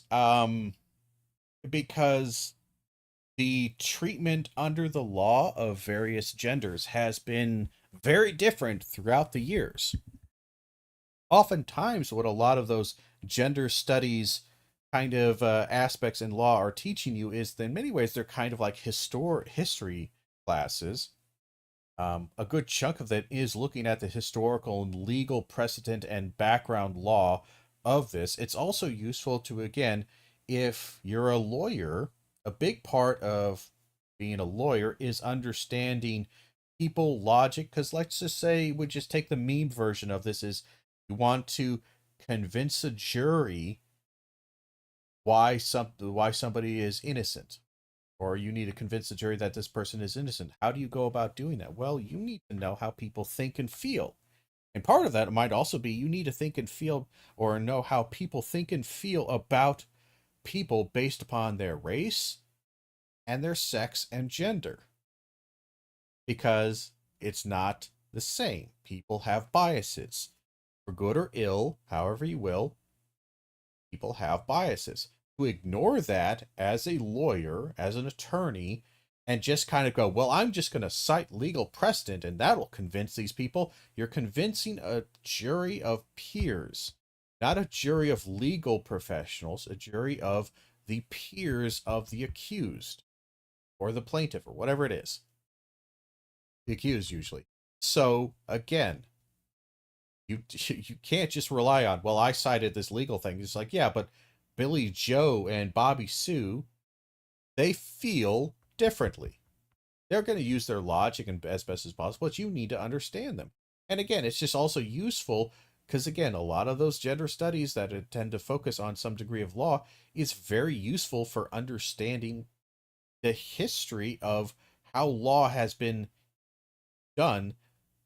This was like saying, like, not saying, like, well, why would you ever study geography? Well, if you're going into law specifically, you're going into like land-based law and something that goes for property rights, it might be useful to study, again, sociology and geography to a certain extent, specifically courses that are focused on looking at the culture and society and whatnot, and how it relates to geography and space and land claims and shit like that, that in that specific field. And then applying the law that you learned to those specific fields to better understand your specific field of law. It's again, this is so uncreative and unimaginative and so unintelligent. This only works in the meme format. This only works in the quick, oh yeah, you can't possibly learn anything about that. Like, why would they ever need to study that? Shouldn't a lawyer know the law? It's a social science. The law, you think the law isn't inadvertently affected by social, cultural, and gender norms? Of course it is, but shouldn't they first know the Bill of Rights, the Constitution? Yes. Well, but shouldn't they first know? Motherfucker, they get taught that all the time. What? It's not an either or, you ass. Oh, don't you think they should just know these things? Yeah, but you're saying they shouldn't take the courses that teach them the social, cultural, and psychological aspects that play into, and philosophical aspects that play into the law. You're saying those courses are a scam. Shouldn't they just know the Constitution and the law? Yeah, they are learning that. That's why they take so many different courses, is that they take the ones that cover the material very degree specific or the major specific, and then they have to fill in, and honestly, they also have to take courses in major specific that are, again, looking at law, but specifically through, like, again, law as, like, the history of gender or some shit like that, or race. Again, this is just relying on you not actually understanding anything about college. Constitution, the Federalist Papers. We learned that in high school. Okay, so what is Marbury versus Madison? I haven't been in high school for a really long time. I'm not trying to be a lawyer. You learned it. Yeah. So high schools are like, it's public high school. What was Brown versus the Board of Education? Again, I love this. You don't remember all of these you don't remember all of these immediately, but why those? There are literally tens of thousands of historical, significant law precedent actions that are relevant to today or were relevant at the time that we have now removed. There are tons. There are absolutely tons. But why are you bringing up one or these two? Like, trying to bring up one or two examples. Oh, well, you don't know this, so obviously you don't know anything about the past. Again, one, that might not be her specific field of study. I don't know if she's actually a law student or not. And two, just because, again, a lawyer doesn't immediately remember off the top of their head whatever random thing you pulling out. Yeah, he pulled out Brown versus Education, Board of Education, so that one's a fairly common one. Even I kind of know that one. But again, this is again, debate, pervertery, and stupidity. It sounds good. Oh, well, you don't know this book immediately? It's kind of like, oh, you're a literature professor. Have you read Moby Dick? Well, no. Oh, yeah. What kind of literature professor has not read that? I don't know. A literature professor who doesn't study that particular field where Moby Dick is going to come up. Again, chances are you probably will read Moby Dick. But also, again, there are literally, even just if we take the general canon, the very limited scope canon of English literature, and what constitutes that. Again, I'll talk this specifically about the part of my master's degree was selecting at least, I think it was 40 works or something like that. I can't remember. I think they recently dropped it down to like 35, but 35 or 40 works across multiple genres and or centuries of English literature. And you had to have a couple. You had to have some Shakespeare, some Milton. You had to have some from early American. You had to have some from 17th, 18th, 19th century British lit. You had to have some from maybe 20th century. You could have some film and poetry in there, so you could tailor fit it. But you had to have 35, 40 works. Mine was something close to like 45-ish. I had a bunch. that you had to read through master, and then you would take a test writing about these various things and then be judged based on your performance and how well you understood and knowledge of your basic holistic knowledge about English, kind of shit, part of the master's degree. So the list of works that you could pull from, this isn't even the canon. This is just the list of works that is generally provided for the master's degree in that particular instance. Again, there's tons of substitutions that you can make that you talk with your graduate committee who will be testing you. So they ultimately have the ability to expand or contract this. They just give you kind of like, these are the generally ones that students generally choose in the past or we generally recommend. And the list is like, I don't know, 150, 200 plus works spanning centuries. You know, from Beowulf to fucking modern day literature, contemporary literature. So now I want you to also then think about, if you were to make a list of what the canon is and combine this list and, you know, get rid of the repeats of like a dozen institutions, you probably will have a list of 500, 600, 700, 1,000 fucking books, novels, poems, poets, and all manner of shit. Like, it is gargantuan. The big thing you learn, again, that's one of the big secrets of going to college, especially once you get into graduate school, is you don't know shit. Because there's so much goddamn knowledge out there, is that the amount of stuff that you don't know vastly dwarfs the stuff that you do. So there's a degree of understanding that it's okay to specialize and it's okay to not know everything about the field of literature, because there's literally just no way to do it. You can understand some general concepts, certainly, some foundational bits and pieces. But again, this whole weird, like, hey, do you know this? This is real. I looked up on Wikipedia and it said that these are like the 10 most important cases. It's like this, yeah, off the top of their head, they'll probably remember a good number of them. If they're a graduate student and or somebody with a PhD, they'll probably know most of them off the top of their head. But there's easily going to be a couple that you'll find that they can't remember, or like, shit, I don't remember that one. Which one is that again? And then you'll say what it was, and then they'll like, oh, right, yeah, okay, I remember that happened, and the memory will come back. Because it's somewhere in deep, cold storage, that knowledge, probably. But fuck me. Again, like she said, I haven't been in high school in a while. Like, it's there. If you told me what it was, immediately I'd be kind of go, oh yeah, that's right. That's what it is. That's making some memory. I'm getting some memories of remembering being taught that in school, and for phrases and words that my teacher said to me are starting to come to me. Again, this relies on pure ignorance. That's what Charlie Kirk relies on. Absolute, pure, unadulterated ignorance.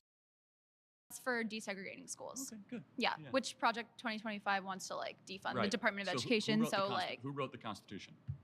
Founding Fathers, 1778. I don't know. It wasn't 1778. I don't know. Close, Yeah. You don't know? No. Okay. Well, this is the point: is that you don't learn it in high school. You don't even learn it in undergrad. That's not true. I don't know off the top of my head. You did. Just because people don't remember it, again, that's more on that individual. Yeah, she doesn't remember who wrote it. What specifically wrote it? Like, what Thomas Jefferson was involved with it. I feel like John Adams was writing it. Like, I don't know what he means by writing. Like, was influential and kind of put forward on this. Again, there was a lot of feedback and back and forth and several meetings discussing this. But like, what do you mean by who wrote it? Like, specifically. But so again, that's kind of an ambiguous question. Graduate, and our law school's not learning. And ultimately, I'm sorry, I'm not going to put a lot of energy into answering such a dumbass bullshit question that's just kind of this nonsensical gotcha that actually doesn't speak to the heart of the issue. Just because an individual doesn't know what you think is important, what you've deemed as absolutely important, memeable, doesn't mean that they don't know important things. Doesn't mean that their knowledge is bad. So maybe. Well, I'm not in law school. No, the point is that you were saying they already learned it, and they don't. I don't want this to be a pop quiz or trivia. I didn't. You literally made it into a pop. Fucking God, I want to punch him. Oh my God. You literally did for points. I don't want to make this into this, but I have to prove just how bad your knowledge is. Well, I'm sorry, if I pop quiz you on a bunch of random shit, like, I'm sorry, what's the quadratic equation? Are you now math illiterate and you can't put 2 plus 2 together because you can't tell me immediately what the fucking quadratic equation is and its use? Does that mean you were never taught it? That it wasn't taught to you well? That you didn't understand it well at one point? And that you can't understand it again with just a mild bit of refresher? God damn. Again, that's how stupid this is. Go to college, and I'm asking you very basic civic questions, and you're... But you don't. You don't actually... I'm willing to bet you, if you made Charlie Kirk sit down just randomly, he's at lunch, and you pull a gun on him, you force him in a storeroom, and you give him a civics test, a U.S. citizenship test, I bet you he fails. I bet you he fails outright. Just pull off... I'm sorry, again, these people, you're just randomly quizzing on them something that they're not sure if they're going to be quizzed on. Just because you decided to have that little nugget of knowledge in your brain to be used, and again, in a spiteful manner, doesn't prove anything. You're paying to go to college and you can't answer them. That's so fair, but I think... That's not fair at all. Sorry. I'd spit on him.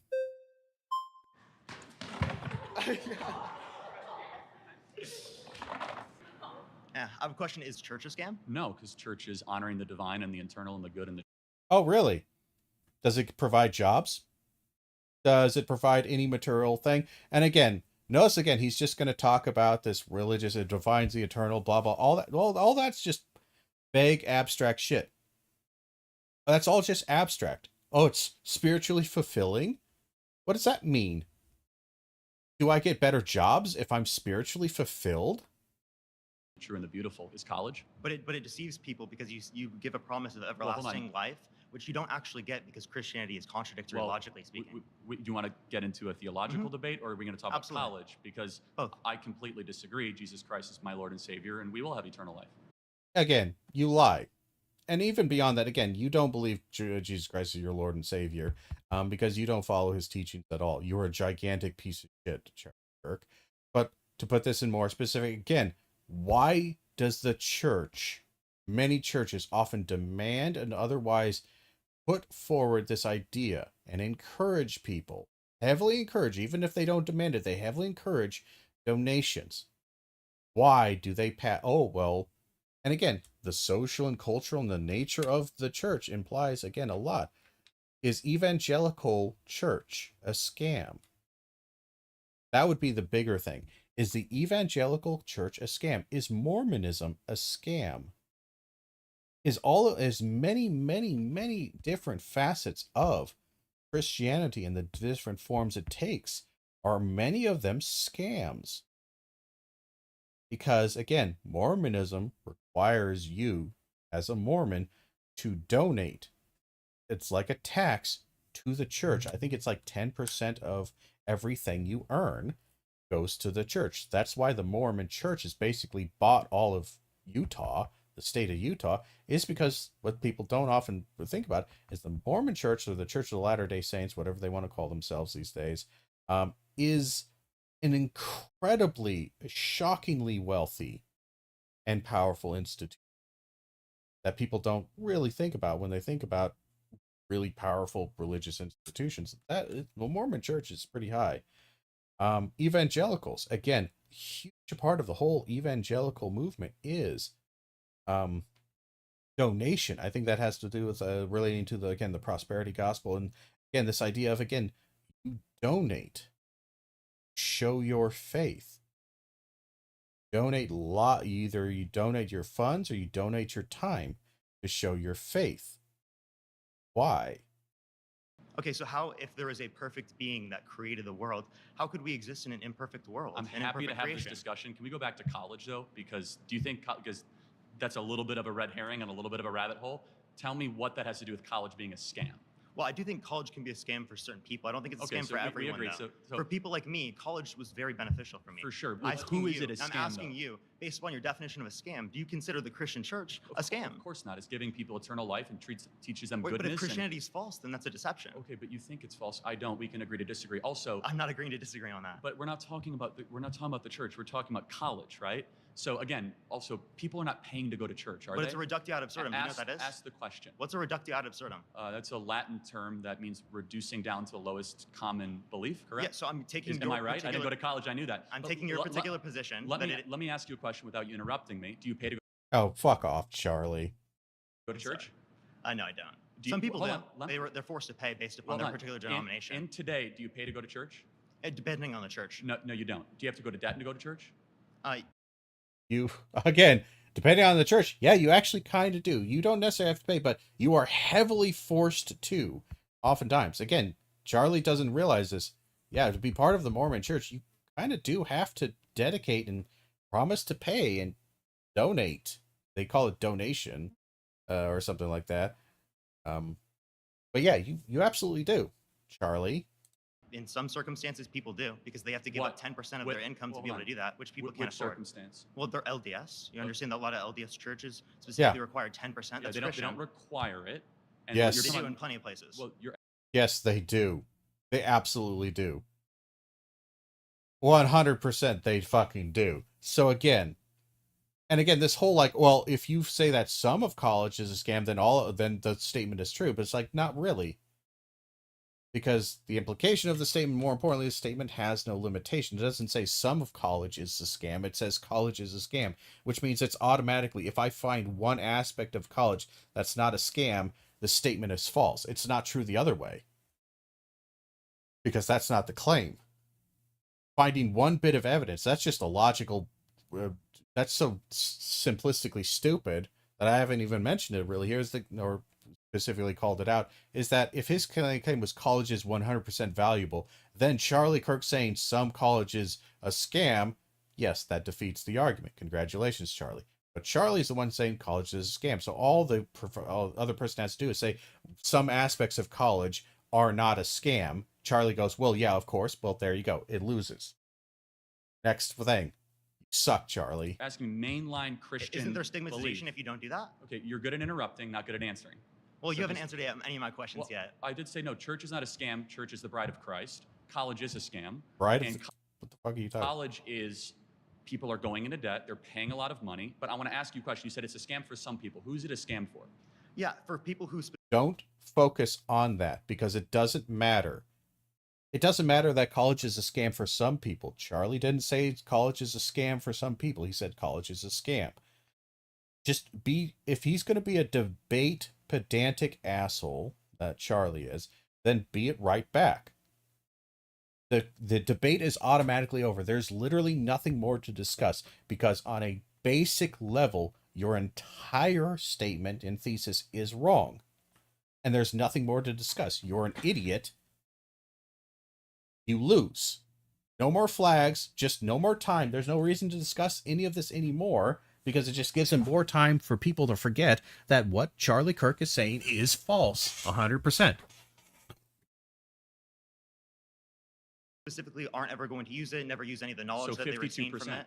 Well, you say 52%. I don't think you can qualify 52% of people don't do that. What number would you say? For example, my job, that's not going to be recommended as an economics degree. Most economics majors are going to go into TikTok debating online. But I use the information that I learned in college in my job on a daily basis. So I still use relevant qualities that are then used in my job later on. What percentage of kids that go to college are being scammed? Can you I put a number? don't think anyone knows that Can you because it's guess? dependent upon an individual. I have no clue. Shouldn't we try to find out? Well, if you Well, again, you haven't tried. Shouldn't we try to find out? You haven't. All of the studies show that you're trying to cite are absolutely not indicative of a scam, Charlie. God damn it, I hate doing this. I should be looking at a different video. Charlie is just very dumb. I hate Charlie Kirk. Genuinely a poisonous human being. Just this toxic shit. Ugh.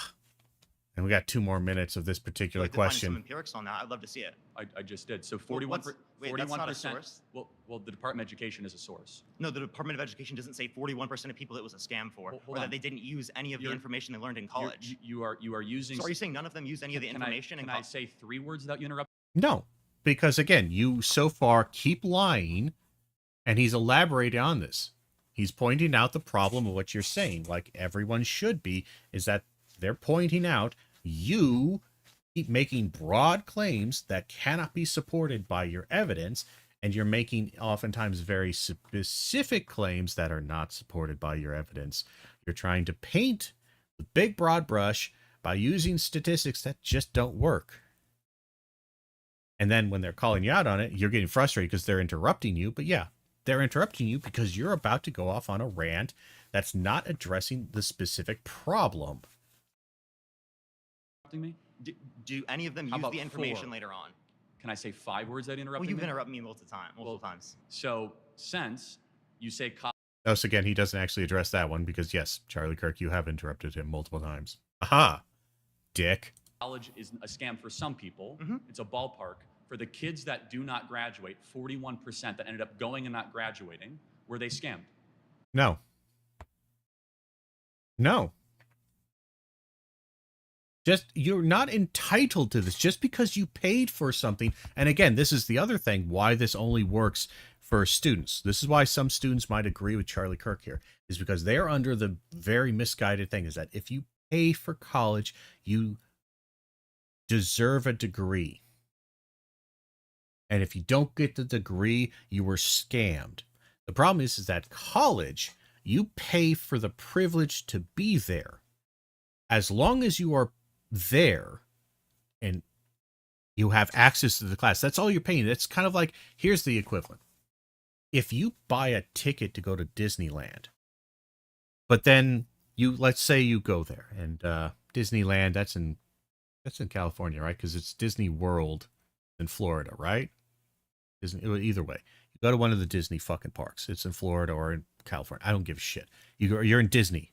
One place is Disney, right? You're in Disney. And you pay for this ticket. Now, this ticket is basically a pass. Lets you ride the rides. It lets you go to the food court and eat some food, all that. And if you go there and you go walk through the entrance and then you sit down underneath, like at one of their little shaded sit down spots where you're supposed to eat and have food or whatever, you sit down, you pull out your phone, and you just start texting your fucking friends for the entire 12 hours that you're there. And then the park closes, and then you leave. And you do that over and over again. Did Disney scam you? No. No, people would just say, wow, you wasted your money. But Disney wasn't a scam. You just fucking wasted your money. I don't know why you did that.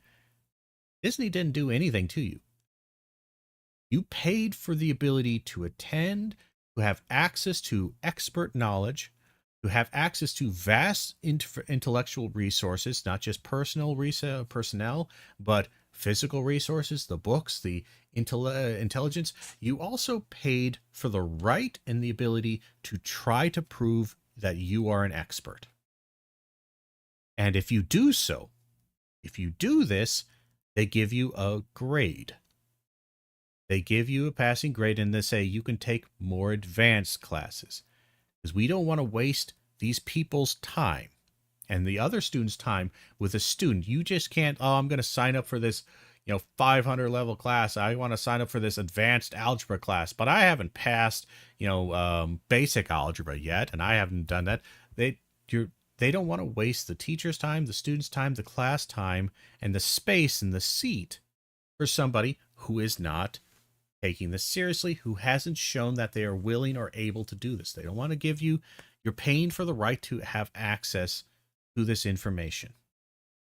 And you might say, oh, maybe they should be allowed to go into whatever class, no matter how high they want. That's fine. But again, a lot of these checks and balances are set up for your benefit. Like, again, go to Disney World or some entertainment park ride. And they have some really advanced park rides, but these things are really physically taxing and exhausting. And they could cause harm to you. Like you get super sick and just puke your guts up. And you could even become physically injured doing these rides. But they're also the funnest, most interesting, awesome goddamn rides. And you like, I want to ride this ride. And they say, well, no, hold on. You got to first do a couple of these rides. They're simpler and easier, but they give you the basic kind of tools, and you know how the system works here and there. And you know how to work these various levers that as you're screaming around the track, you can do this. For your own safety, we're kind of telling you need to do these basic classes. Once you're done through those basic classes, then yeah, you can take the more advanced ones. Again, you are not paying for a product. You are paying for access. In many ways, you are the product for the colleges. So again, you're paying for the ability, for the right to be judged. You don't like that? If you think that's weird, then don't go to college. You have no right, no God-given right or anything to anything more than access. And for the most part, they simply ask you, pay some money for this because your presence here, you're using the rides, you're using the food court. It all takes some degree of resources to support, to do this. And that's why we charge you money. Let's go. No, just because you go and pay for a particular thing, but then you don't follow through with it, doesn't mean you were scammed. Maybe they were You misled. decided to pay for it. Maybe they're misled by who? By colleges? Again, this is, Charlie Kirk's argument here. The only validity he might have, he can't actually touch upon. Because the only thing that that actually leads to this is, well, who misled them? You could maybe see society somewhere, but like, who's influencing the parents to do this? Who's influencing this? If it's the parents, then the parents are scamming the children, not college. College isn't a scam. The parents are, because they're forcing their child to go into a program that is perfectly legitimate, but they're not ready for, or they're not designed for. This has nothing to do with the college. Again, that's like saying, is seminary school a scam because half of the people who go into it drop out? Like, you have to pay for this, and you have to dedicate time, and even if it's not direct payment, you have to pay with your time and labor. Is that, and these people are being forced into this school by their parents? Is this class and the subject material then a scam? That's where I would take this. Are those things a scam? Because I don't know what the percentage is, but I'm willing to bet you a pretty high percentage of people, especially if they're going into like seminary, or they're going into like whatever you call it, for the become a priest. They call it different things for depending on the religion. But people going there, do the majority of people continue that and go all the way? I actually don't know, but I'm willing to bet you a considerable number do not. Maybe not the majority, but a substantial percentage. So is that school a scam then? Is the parents forcing them into working together with the school to scam the students, these prospective priests? Is it no? You would never say that. Oh, you could say some people are misled. Do you Some think people are that stigmatizing to these things. do you think but that every some people are misled in the church? Do you think, and you never answered my question on that, because you're trying to I did take that time down so that you don't have to answer the question about hold on. Christianity, because you know your worldview looks terrible. Well, what about Christianity do you want me to answer? We're talking Well, I think about it's college, false. Or because I was saying, Okay. is church a scam? If church is a scam, that'd be predicated off of the Okay, idea that but- you're deceived into believing that there's everlasting life, Okay, but you specifically from believe Christianity. that, again, So this, Again, I wouldn't focus on the Christian thing, because I just go, all right, let's take this into separate things. Do you think a religious school is a scam? Do you think a school, whatever it is, seminary school, whatever, do you think that is a scam? Oh, well, no, it's giving the, yeah, but see, you're paying. And specifically, again, I would need to know these terms, and I probably would have looked them up on my phone while I was waiting for my turn here, because I could probably look them up now, I guess, but doesn't really matter. But any of the schools, any of those procedures, you probably have to pay, or otherwise it is materially, you have to find a way to support it.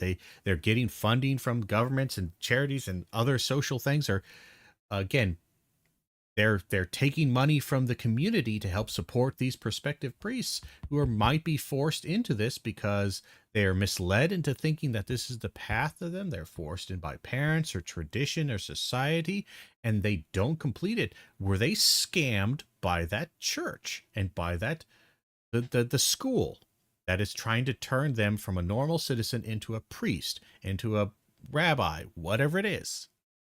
Were they scammed?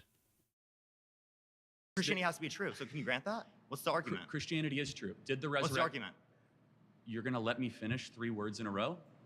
Appreciate it. Okay. Did the resurrection happen? I don't think the resurrection occurred. Okay, I disagree.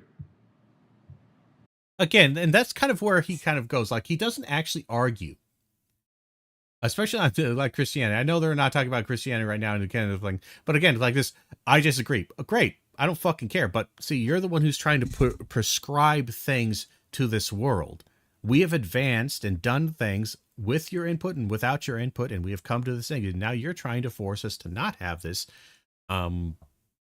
based upon your personal belief. Who gives a shit? I kind of want to get to know themselves. Maybe they want to see their own creation. Maybe they love their or something imperfect, flawed. Well, because maybe they want to get to know themselves. Maybe they want to see their own creation. Maybe they love. They want to get to know them. He's all knowing. Can I finish? Can I finish talking here? Okay, maybe. More importantly, get to know themselves. Like, again, the big thing would be, again, focusing on the seminary school, getting this back onto a kind of a school outlook. But honestly, I don't necessarily mind this kid being kind of rude and cheeky with Kirk, because Kirk is an awful person. You get the energy you put in. Because God loved the world so much that his creational. I'm kind of done with this. Something logically contradictory. Unstoppable object. Can an unstoppable object hit a unmovable force? Hey, before we go. Oh. I don't know why the YouTube player likes to crash on me. Right? Depends. Okay. All right. Let's get to here. Oh, fuck. Straight Arrow News for partnering with us on this episode. Now, let's get into it. Yeah, my next claim is that trans women are not women. It's just a hallmark of bullshit. Oh, God damn it. I kind of just wish Charlie Quick would admit that he's got a fetish for trans women. Just get down, suck a dick from a trans woman, and just fucking get over himself. I know that's pretty crude to say, but Jesus Christ, I am so tired of this topic being a fucking major focus in every goddamn conservative mind. It's absolutely fucking insane. I honestly am struggling to find what utility there is in engaging or discussing anything, because he's just a troll. He doesn't have any, again, notice how simplistic these are. These are just random talking points, not even like argumentative, like clear claims or something like more specific to the current era in a way that is engaging or fresh or new or anything. It's just the same tired, half-assed, dumb bullshit that at best this can't really be answered, debated, pro or against, because it's such a nonsensical non-statement. Even grammatically, it's fucking stupid. Because let's just take this. Trans women are not women. Well, why did you use the word women?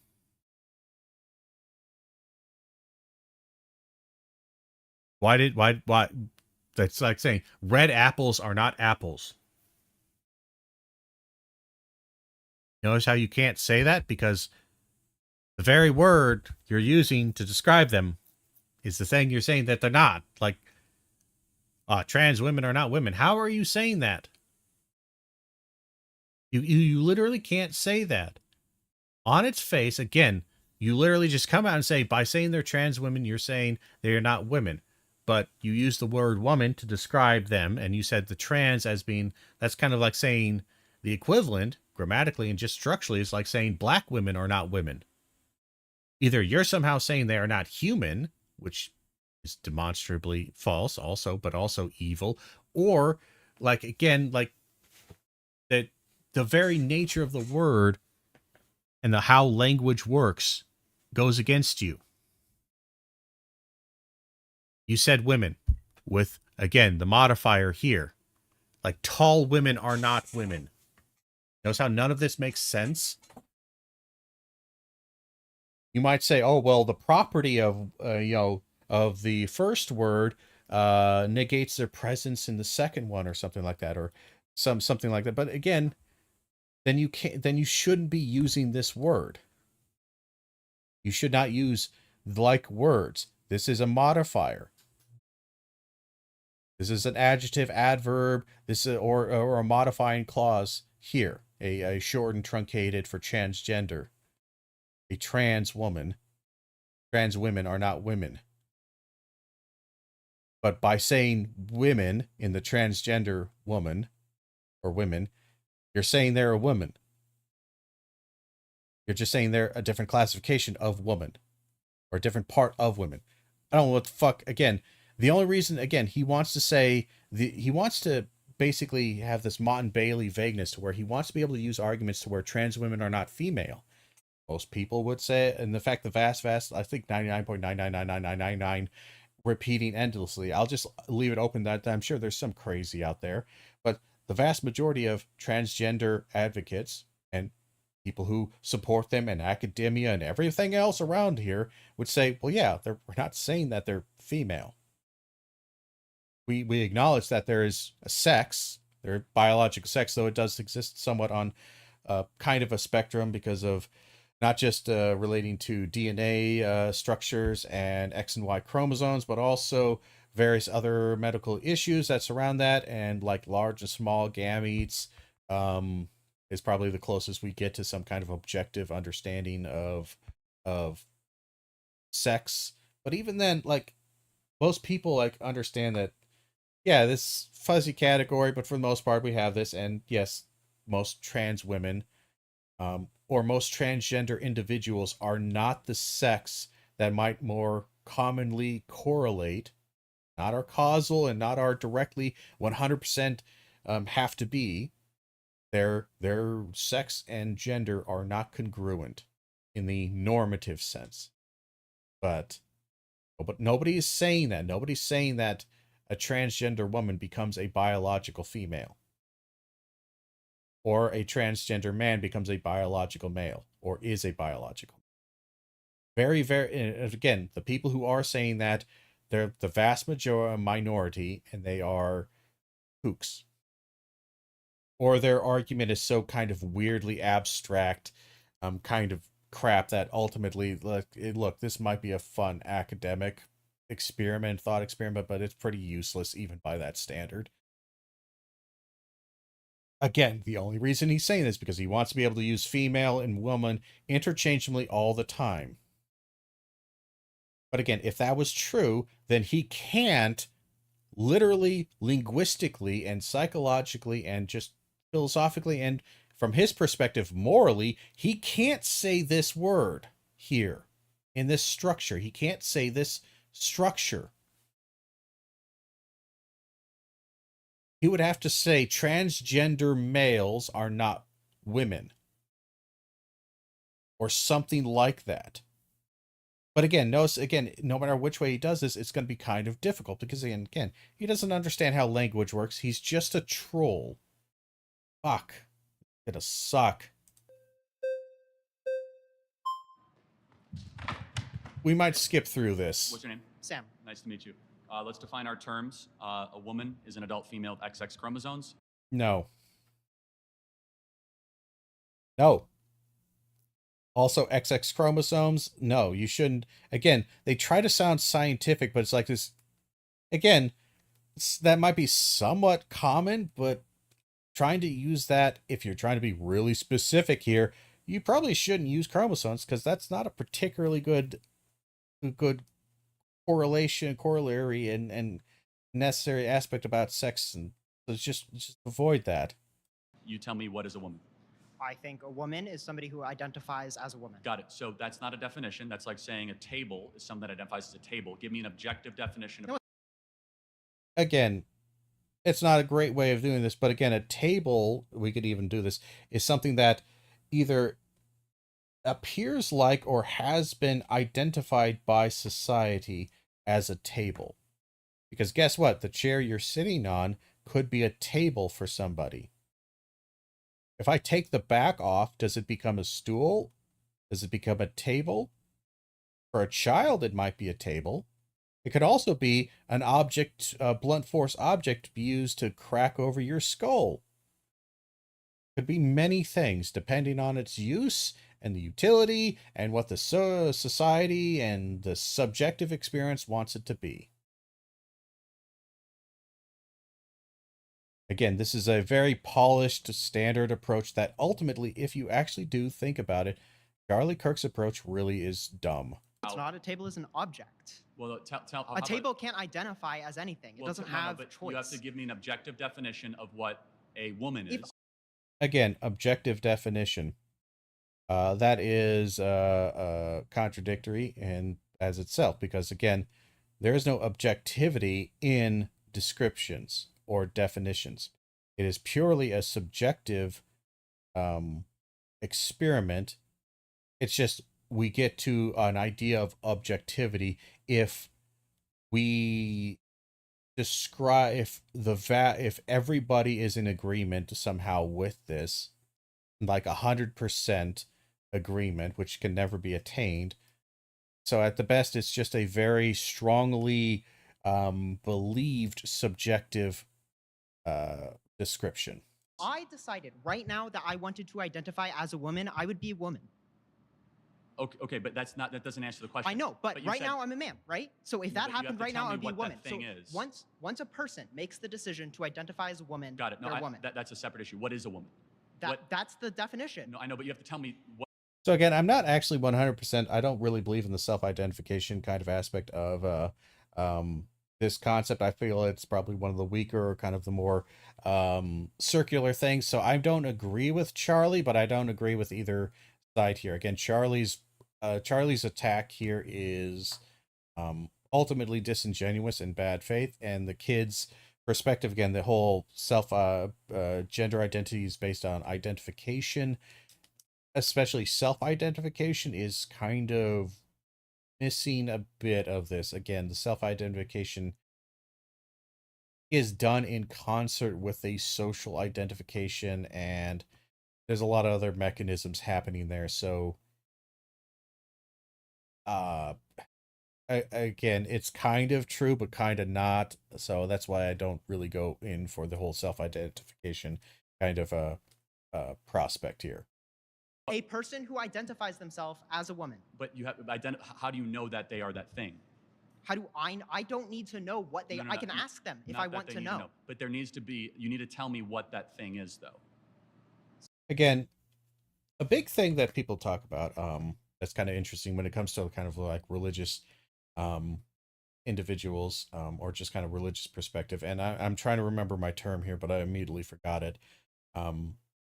But there's a kind of a strange absolutism. There's a video, maybe we should honestly watch that video, kind of discussing and debating Ben Shapiro's little video / book about how atheists are wrong and how it's illogical being an atheist, and tries to go into like the philosophy, and he brings up this idea that there has to be, at the core, there has to be a true actual thing to actualize potentialities and shit like that. He goes into this long thing, and most philosophies and most kind of like logic actually would counter against this. That he's basically just simplifying down the concepts of emergent properties and phenomena and causal relations to them, if there are causal relationships. But again, there's this weird, like, there has to be an objective existence, not just object, but it's to the point where they don't realize that Yeah, basically it ends up coming back down to, on a fundamental, which is an interesting, discussion, a fundamental level of whether there is a pure object of actualization that causes everything else to be actualized, or whether there is no need for an actual true actualizer, and we can have other mechanisms by which things actualize themselves without needing the actualizer. It's an interesting argument. Kirk can't have it, because again, he doesn't think that deeply about it. He just thinks in a really dumb way. Somebody who. Okay, You need okay, to sorry, give we're not me- getting anywhere. We're you not need to- getting well, anywhere. no, We're not it's getting important because it's like saying a giraffe is a thing that looks like a giraffe, or a coyote is a thing that looks like a coyote. It's called circular reasoning. You have to give me a actual definition. I don't have to. I did give you a definition. No. You said that a woman is something that thinks they're a woman. That doesn't give me a definition. That's simply What would you consider a definition then? an adult female with XX No, chromosomes. no. I mean, like, what makes that a definition? Yeah, again, very nervous, very energy thing, kind of disappointed in himself. Again, this is why going off on this, the kind of rambly, this particular thing, it leads to rambling nature if your interlocutor is not already in that place. Again, trying to go after this like that with Charlie Kirk is a noble prospect, my young Padawan, but it's not going to go anywhere. Because you don't have enough time to do this. That's all right. Did your best. Aha. Hello. Again, remember, we go by rules. First ass in the seat gets it. And if two asses are in the seat, majority ass wins. We have to follow the etiquette. There has to be rules. Hi. Juliana? Juliana, I remember, yeah. okay. I don't necessarily think that you can define a woman just by her chromosomes. Women are so much more than that. They come in a variety of shapes, sizes, colors. And I don't necessarily think that you can count out somebody who's trans just because they don't have a certain set of chromosomes. There are also people who are born, I'm drawing a blank. Okay. Intersex? Yes. So yes. XXY or YYX? Or just, or like sure. X0 with nothing. So natural mutations upon the binary, essentially, right? Yes. So, but they don't have both sex organs that both operate, right? yeah, but that also So now, again, this then leads into the, so is sex based upon operational utility of sexual organs? Or again, they don't see a difference between sex and gender. So if a woman is born infertile, and more importantly, born with reproductive organs that are non-functional, is she not a woman? Yeah, sure, she has those things, but they are non-functional. More importantly, if she's born with them and they are functional, but then she makes them non-functional either through accident or intention, she makes them non-functional and decides she doesn't want to have children, so she permanently gets her tubes tied and shit like that, and makes it permanent. Does she cease to be a woman? I don't think necessarily works, right? Because if it's X, One just is more X, dominant and than there's the a other. Again, so what is more prevalent? Who gives a shit? Especially if you're going to take this objective, I'm just doing basic science here. Science would suggest to you, again, that's, again, unless you're only doing science at the grade school level to where you're not actually doing science, you're just learning about the basic standards because it's too complicated to go into all the nuance. Sure, this works. Maybe, kind of, but objectively, it's wrong.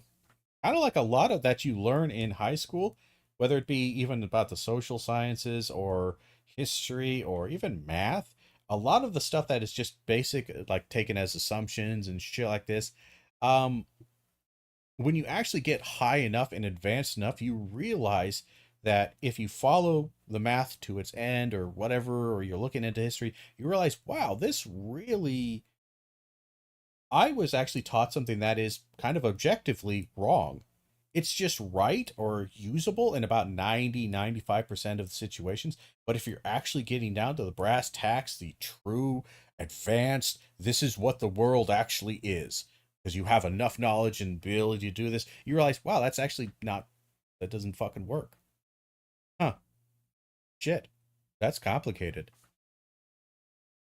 So Okay, you're either that's- more male or more female, right? So you might have both a penis and vagina, but there's never been a case of someone who can impregnate themselves. Okay. I also don't necessarily think that works for this situation, but I also want to say that one of my best friends is trans, and I would say that she's more of a woman than I am. I think that women define themselves by multiple things, not just their sex organs. If somebody asked me who I was as a woman, I would not say I have a vagina. Totally fair. I See, would. no, Totally fair. Okay. You can't actually say that and not being genuine. If you say that genuinely, totally fair, like, I'm sorry, like, that kind of defeats it. Like, that's a major hole in your theory here. I think you said something smart. So you said that person is more of a woman than you are. Therefore, you're grading off a definition of something accomplishes womanhood. What is that? I think it's, well, that's the thing too, and I do think that gets It's gender, it's social roles, and again, personality and or culture. There's a lot going into here, and behavior that is woman-like or woman, as we're trying to define it. So again, he wants to get to this, like, oh, you just define this as, you're just crazy and you don't see sex as a little real. complicated, right? Because there are social norms for a gender, but I do think we try to break that, right? No, for sure. Just- But you said that specific friend is more of a woman than you are. Why? I think she's a better person than me. I think she So lives women are life. better people? She's a better woman than I am. I'm not saying women are better people. But what makes a woman? Because you said she's more of a woman than you are. So I want to know what that definition is. Right. Okay. I'm gonna let somebody else That's all go. good. Again, that's because, again, she knows kind of it's social, cultural, behavioral stuff, but she's having a tough time like getting that out.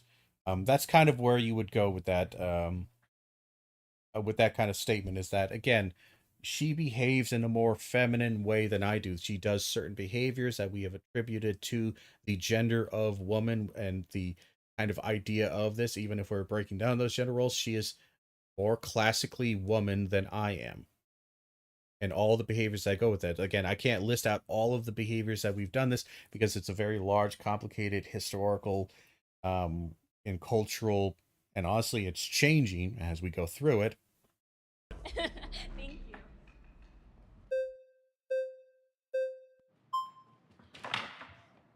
Okay. Damn it. All right, Parker. What is a woman? A woman is an adult human person that has a desire to be in accordance with a particular set of social and cultural norms that are typically associated with the female sex. Now, Got it. define a man. Define a man. You're looking at one XY chromosomes in a. Okay, but adult male. does God the Father have XY chromosomes that's prior it. to incarnation? We literally have a religious He's topic a later. father and he's him, but he's not a man. We have a religious. Wait, so topic a later. man is someone with XY chromosomes, but he doesn't Okay. have XY chromosomes, yet he's still a man, and he still uses preferred it's pronouns? actually very interesting. In the original Hebrew, Adonai, do you know what Adonai is? It's the Hebrew word for God. God, It's yeah. actually genderless, but in the scriptures, they use he, right? And they use Why? the masculine. Jesus Christ came to earth as a man, not as a woman, not as genderqueer. But let's go back to the But God the Father's a man, right? well, Because all fathers are men. Well, first of all, there's a Trinity. So God the Father is neither man nor woman. He is omniscient, omnipotent. He is all being on top So of why it. do you use he? Well, I did not. The scriptures do. You Why? could use woman. You could say her. Wait, were the scriptures? Hold on, were the scriptures written by gender theorists? Why are they using they, or why aren't they using they? Why are they using? More importantly, why are you continuing this tradition to use he? Why do you keep referring to God as a father? A father is related to a man. Like, unless you believe a woman or a female can be a father, again, this is the problem. Is that, again, this is why he's dancing around or kind of running really quick on this one, is because, again, he seems to be harping on the religious part, which is a little bit annoying. I think you could get across this without this, but it's kind of a fun angle to take because, again, we have the issue here is that you're making definitions. Is God the Father? Okay, so it's genderless. So then if gender, and he's genderless, then gender is something that is projected and or applied to a thing, and it is not emergent from the object itself. It is applied to it either because we observe things about the thing, not necessarily that it's not like the table. When you see a table, it's not like the table forces the concept and the word table into your brain. Instead, you see an object, you then relate that to other things or words or phrases, descriptions that have come before or around, and then you say that object is table. You know this is true because you can also say that is when you see a car and you say, oh, that is a Ford Focus. And then when it gets closer, you realize, oh, wait, no, actually, that's a Prius. That's a Toyota Prius. I am mistaken. The reason why you were able to do that is because the object does not have this objective phenomena experience that then cannot be misinterpreted. And even if it did have that, ultimately the understanding of that thing is wholly dependent upon the perspective viewing it. So again, if everybody for some reason became delusional, let's just say, and then observed the Toyota Prius as a Ford Focus, then the Toyota Prius is a Ford Focus because everyone's going to call to it, refer to it, put stickers on it, put decals on it that is a Ford Focus. And if the fucking Toyota Prius doesn't care or is perfectly fine with being referred to as and understood as a Ford Focus, then again, it is a Ford Focus.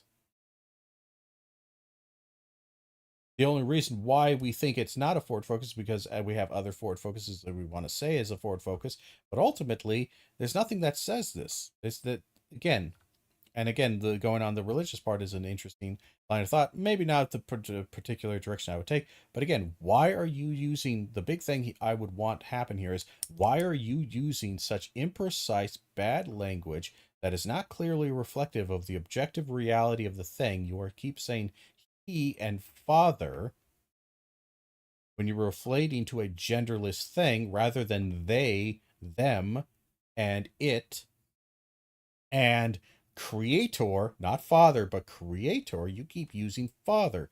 This would imply that language is somewhat malleable and or can be used metaphorical and can be used in ways that are not perfectly objective, which means that, again, the word woman is not object, like permanent, stuck in this one thing, that it can and does and has been and will be changed and used in ways that are not exactly congruent to some objective reality. So ultimately, even if you are correct of the objective reality, it is nonsensical. And again, I would also just point out, again, this is where I would take the topic, is going back, is that, okay, so you use father when you don't mean father in the literal XYZ chromosome thing. So therefore, when I call a transgender a woman, I am not somehow violating the objective reality. Thus, your statement, transgender women are not women, even if we could ignore the categorical thing, just doesn't work. You could use him, but the way that the language is structured, again, it is so, God the Father is so above gender, it is so above any of our understanding. Then why use with him? Glory and understanding. Again, because you have to make a choice, either he or him or her in the original scriptures. So who's making the Some choice? fathers aren't men and boys. So So some fathers I'm are not men and boys, not men or boys. I'm sorry. Some fathers are not male. No, of course they are. I'm not. Wait, so God the Father's a male? Hold on, God the Father. So where do we get God the Father from? What Greek word? From your scripture. Well, from Abba, right, which is a very close personal term. You're not answering my right? questions, and you're bringing up random language that doesn't matter. Well, it actually does. No, okay? it doesn't. But let me get down to the root of it, because he's not a man. You know he's not a man under your worldview. Yet you still use his preferred pronouns. You still call him a man. Christ is a but man. You don't do that with trans people because you're transphobic. That's why. Okay, got it. But Christ is a man. I'm happy to get into the sexuality and Before gender incarnation, he's not. of the Trinity. Okay. Before incarnation, Okay. there's no penis, there's no XY chromosomes, there's no small hold on a gametes. second. Let's think about it. If that's correct, how is it then Jacob saw the face of God? Okay, so if there's hold on. If there was not before the incarnation, how did Jacob see the face of God? How did Jacob? Well, again, yeah. How did this? If that's not true, then how did Wolverine fight the Hulk? This is why you don't take the religious aspect line, because it ultimately is just going to be nonsensical. Shit. wrestle with Characters God. can have faces without biology. How did Jacob wrestle with God? So okay, do you think that he has a body? Well, or was that a figurative notion of wrestle? That's a mystery of the scriptures. I'm not here. Well, it is. I'm not here to debate theology. Can we go back to what we're talking about? Does he here, actually though? have biology? You keep trying to pivot because you know this debunks you. Well, what biology does your God have? Well, the one of Christ our Lord. No, I meant right? before incarnation. Well, to be honest, I don't quite know, and I don't think the scriptures so are. You don't know what a man is? Well, you can't define what a man is? It's a little opaque. Again, you're looking at a man. But your video, the largest video on TikTok is what is a woman, 20 million views, but you don't know what a man is in your own worldview? I said you're looking at a man, right? Wait, but Am I God the looking at a Father man? doesn't meet that criteria. Am I looking at a man? Yes, you are. Okay, good. Just making a sure. man that's beating you in a debate right now. Okay, that's fine. So let me ask you a question, though. So do you think that anybody can become a woman? I think that anyone who meets my criteria is a woman. What's your criteria again? Again, adult human person that has a desire to be in accordance with a particular set of social and cultural norms that are typically associated with the female sex. Can society ever be wrong? Sure, but like it's a desire to be in accordance with a set of social. Can the Bible be? Can the Bible be wrong? Because the Bible keeps saying he, him. I don't know. That might be again. I would want to move away from the religion, but again, you can lay a little bit more smack down on that if you wanted. Can I become black if I wear blackface? No, because it's not a desire that you have to be in accordance with a particular set of social What if somebody norms, wants to be black? Because race is defined phenotypically based upon the expression to other people. But you're by some standard you're judging that. Do you think there's a phenotypical expression of someone who's white and someone who's black? Like I see you're white because of your phenotypical expression. Right. So, but do you think? But Rachel Dolezal that said she is black and culturally black, is she black? Does she have phenotypically characteristics we would associate Define with people phenotypical. I'm not sure what that word means. Phenotypical. It's going to be the expression. So of melanin particular content in one's skin. Yes. Okay. So she could pass as a black person. Wait. So she doesn't have the melanin content. She's Okay, so this is why I don't like the self-ID thing, because then the racial self-identification becomes a bit of a problem. But then again, like this, okay, is she black? Sure, I guess. Does she face like again? You want to avoid the historical kind of argument about the identity of blackness, but again, does she participate and or express the historical cultural kind of trends? Again, fine. This is why I'm not particularly fond of the self-ID kind of argument line, because it does allow Rachel Dolezal to be black, and I don't really think Rachel Dolezal is black. But if we were to do that, yeah, sure, fine, that's fine. Again, the reason why he's bringing that up is because it's memeable, and people, again, had a whole meme fest, internet culture war bullshit over that particular moment. And again, there's some infighting among leftist progressives and whatnot about it, which is fine, I guess, but it's still just kind of whatever. Again, your explanation is no more sensical than anyone else's. borderline. No. Heavily. Okay, so then she's not black. Okay, so you're able to say who is black and not black? That's how we define it in society. No shit. Okay, got it. So, but is there an objective definition of who is black? Wait, language is all subjective. Linguistics professionals indicate it's subjective. Language is all subjective. Yes, absolutely. Oh, Every really? word you just used was created by other human beings that are engaging in conversation. No, now you we're might think it's created by God, but even then it's still Got subjective. it. But now because it came from we're God. getting somewhere. God's a subject. Now we're getting somewhere. Is the word and the value behind murder objective or The value behind it objective? Again, notice he's slipping some weird shit in there. subjective? Well, I think morality is subjective. But you think it's subjective is. too So, because it comes hold from on. God. That's interesting. Wait, So- does it come from God or independent of God? Well, no, of course it comes from God. It's If transcendent. that's true, it's that's transcendent subjective. human beings. That's No, it's not. subjective. Yes, it is. No. If it comes from God, it's specifically subjective. If it comes independent of God, then it's objective. No, what it's you just told me God- is God is also objective compatible morality. with moral anti-realism. So let's go back to the Ten Commandments. You don't understand right? metaethics. Well, I hold on. Yeah, he genuinely doesn't. Again, this is going to go into another religious kind of thing, which I wish we would avoid doing, but it's hard to do because, again, his entire shtick is really reductive and stupid. But where we're going with this is, again, the thing I would focus more on is, again, the subjective nature of language that is not being addressed particularly well by Kirk. What does subjective morality mean? What does it mean? Subjective morality Define means it. that it comes in everybody's own opinion, their own form, True not dependent upon a objective. stance. Again, God we're- is a stance, and that's the hold truth on of a second. morality. So if let's believe, do you believe in the, if everybody believed in the concept of God, the transcendent God, that there was a 10 commandments and we should live by them, right? Is that objective morality? No. Just because people agree doesn't make it objective. Okay, then what, again, independent of a stance. What is agreeance is not independent of a stance. What is objective morality then? Yeah. I'm glad, kind of, because again, I don't want to go on this. We need to focus on trans, because again, the language thing is the weak part. Focus on the language. And again, just go back to you said trans women are not women, but you literally said woman. You can't do that. If this was objective reality, then you can't do that. Again, I think he did an all right job kind of trying to tie this into, but again, he focused too much on religion. But I do think there were some aspects in there that are obviously going to work. Sorry, thanks. We'll be back at it next time. Yeah. Mason, how are you? Nice to meet you. Okay. So I think it's a little scummy that you're plagiarizing the whole Matt Walsh thing. Like your thing is the worship of Israel and everything like that. I pay him royalties. Okay, for sure. Well, do you want to talk about sex first, or do you want to talk about gender? I don't think gender exists. I think it's a term that John Money and Judith Butler created. Oh, fuck. He thinks gender is a term that was created by John Money and Judith Butler. Oh, no.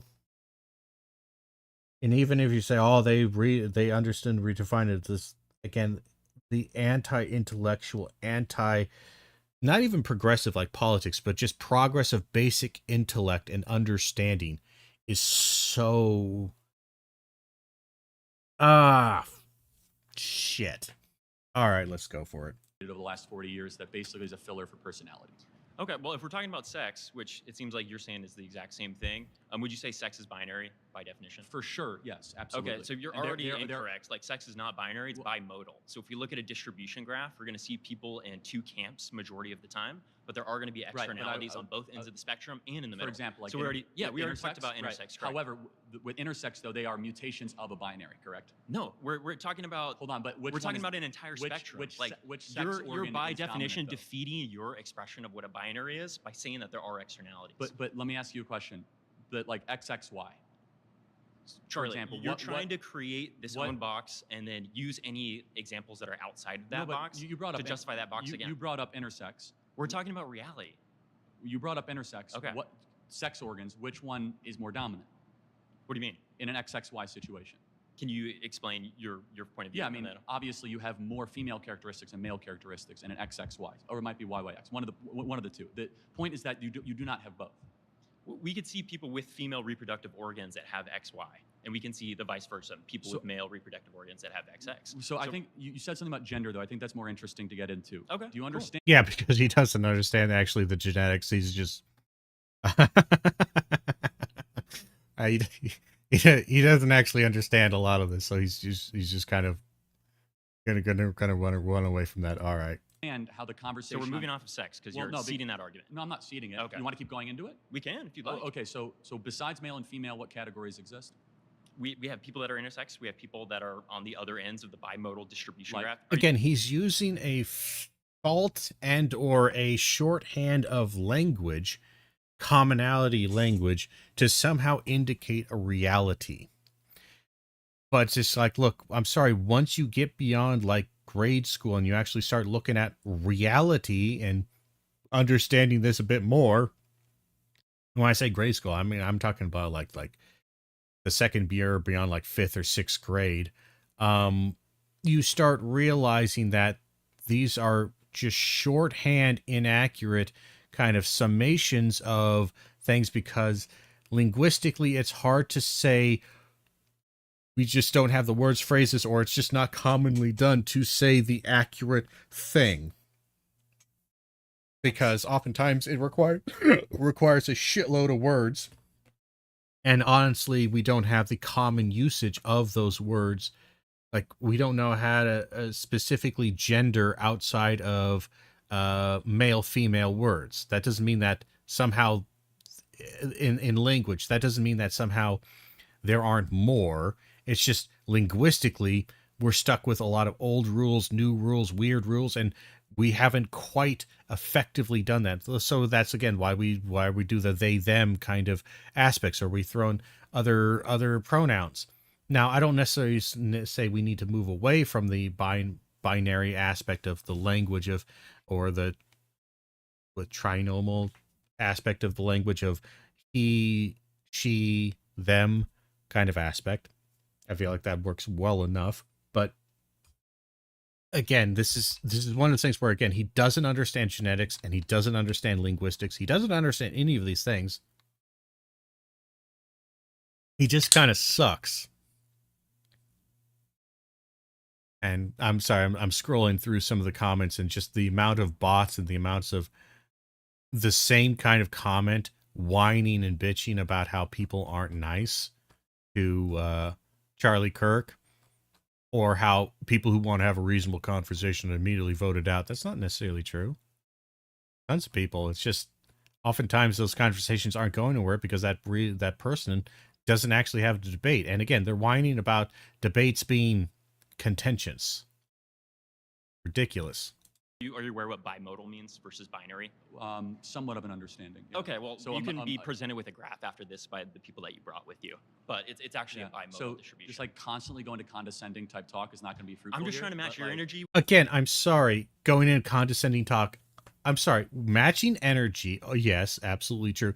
You've been incredibly condescending many times. Again, remember, his jack-o'-lantern smile is him being a condescending prick.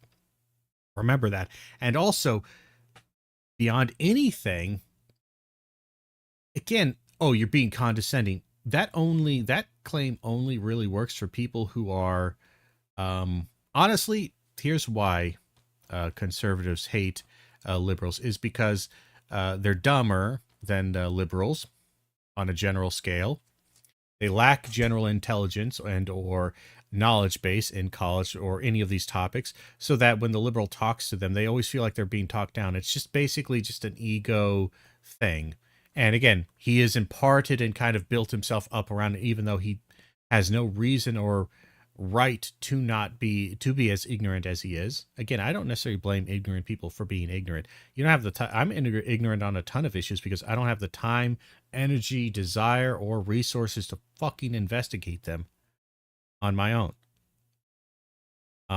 Ignorance is not a bad thing, but what I do find is that when you decide to demonize intellect and people who do know about the topic, not because they are wrong or because you have actually found information that would contradict this, and you have especially, but just out of a general, your smarty pants knowledge is undermining my common, salt of the earth wisdom, and I don't like that. And again, Charlie Kirk is kind of having that same kind of thing. Guys being kind of condescending, but at the same time, I'm sorry, if you don't know the difference between a binary and a bimodal situation, maybe stop fucking talking about binaries and bimodal issues. I'm not 100% solid on this. I have a general idea of the difference. But again, if somebody were to start talking to me about it, I'll probably take their word as good faith and probably valuable, because I don't. Off the top of my head, I go back and do a quick little Google Wikipedia search to refresh that fucking bit of my brain that's in cold storage right now, and I might know a bit. Okay, yeah, I remember that, all that kind of shit. But again, I'm sorry, this is a debate. They're both matching energy, and again, this is supposed to be contentious. Every conservative just wants to have a conversation to where they can win but never lose. If they win, of course, it was a debate and we destroy them. If they lose, then if they're losing, then, well, no, this was just a good conversation. Look at the comments, always like this. It's so great when you can see two intellectual individuals just come together and discuss things and argue back and forth and strongly for the position, but not, like screaming match and not try to debate. It's just a great conversation. I love this. That's what all these fucking centrists and pseudo-centrists, but mostly just right-leaning fucking douchebags say. Anytime that's why they like the polite conversation, is that there is no risk of losing. Especially when it comes with somebody who they know that the person they believe in, the Charlie Kirk, this person actually can't beat these arguments. And then more importantly, they are getting their ass handed to them on a silver platter. It's just the person's doing it in a polite manner. They can acknowledge, oh, it was a polite conversation, we love this, without actually having to fully acknowledge that Charlie Kirk had his ass handed to him on a silver platter, or Ben Shapiro, or anyone else, Jordan Peterson. With the people that you treated that were trying to have a Got conversation. it. So trans women like, are not women. Do you agree with that? I would say that trans women are women because people that exist under the category of women, people that exist under the category of men are still humans. Got it. So that category, how is that defined? Well, I wouldn't limit it to things like genitals or things like chromosomes, which it seems like you want to do. What type of genitals would you say I have since you're so obsessed with genitals? I'm not obsessed with genitals, but I could do a blood sampling right now and I could see exactly what you are, because every single one of your trillions of cells are either coded with XX or XY, no matter how much surgery or whatever. I think that you are a man, but you could fool me. You could take hormones, you could play camouflage. Like, so are you going to take blood sample from me? Again, this is why we have language, or more importantly, why the language is not 100% objective, because it can't be, but is in fact a subjective kind of word game that we're playing, a familial relations word game. We're bringing in Wittgenstein again. This is why we do a lot. This is how it works. That you're making inferences and assumptions based upon very subjective experiences, and then you're applying those things to language that is malleable. I could fool you to be Hispanic if I had the right Hollywood makeup director. That doesn't mean that you are the thing, though. But you're going from an objective biological perspective, which we've already talked about with sex. But also, here's the thing. If you intend on doing that for the rest of your life, and you intend on embodying the culture and the mentality and the psychology and the sociology and the culture of this, and you intend on basically doing that. So here's a thought. If I take a white baby and has no knowledge, it's not a blank slate because that's stupid, but let's just say it's blank slate-ish. And we put that into a Mexican family and raise it for 30 years. Is that baby Mexican or American? Because let's just say it was an American baby adopted by a family in Mexico. That baby Mexican or American, Kirk?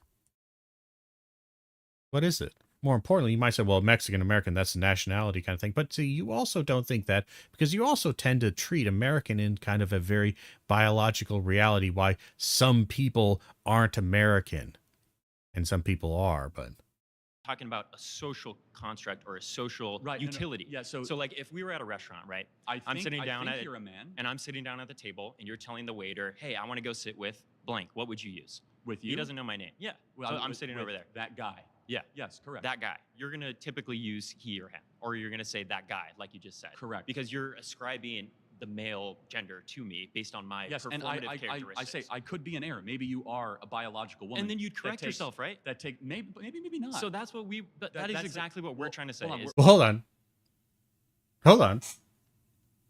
The guy missed it. Shit. This guy missed it. Charlie, he says, you would correct yourself if you found out that I am a biological woman. Kirk says, well, yeah, maybe not. Charlie can't actually say that. Because if he doesn't correct himself according to the biology and continues to refer to this guy here as a guy, as a man, despite his biology, but based purely upon his social, cultural, and gender expression, his performance of it, then he's validating his gender, not his sex, not his biological sex. Kirk, again, this is how you know Kirk is a bad faith, bigoted piece of shit, because he actually knows, because this is what bigotry is that it's basically taking the mind and taking logic and taking the knowledge that it knows to be true, and it's bending it constantly. But there is a truth there, but it always is bent by the ideological construct that's forcing it along here.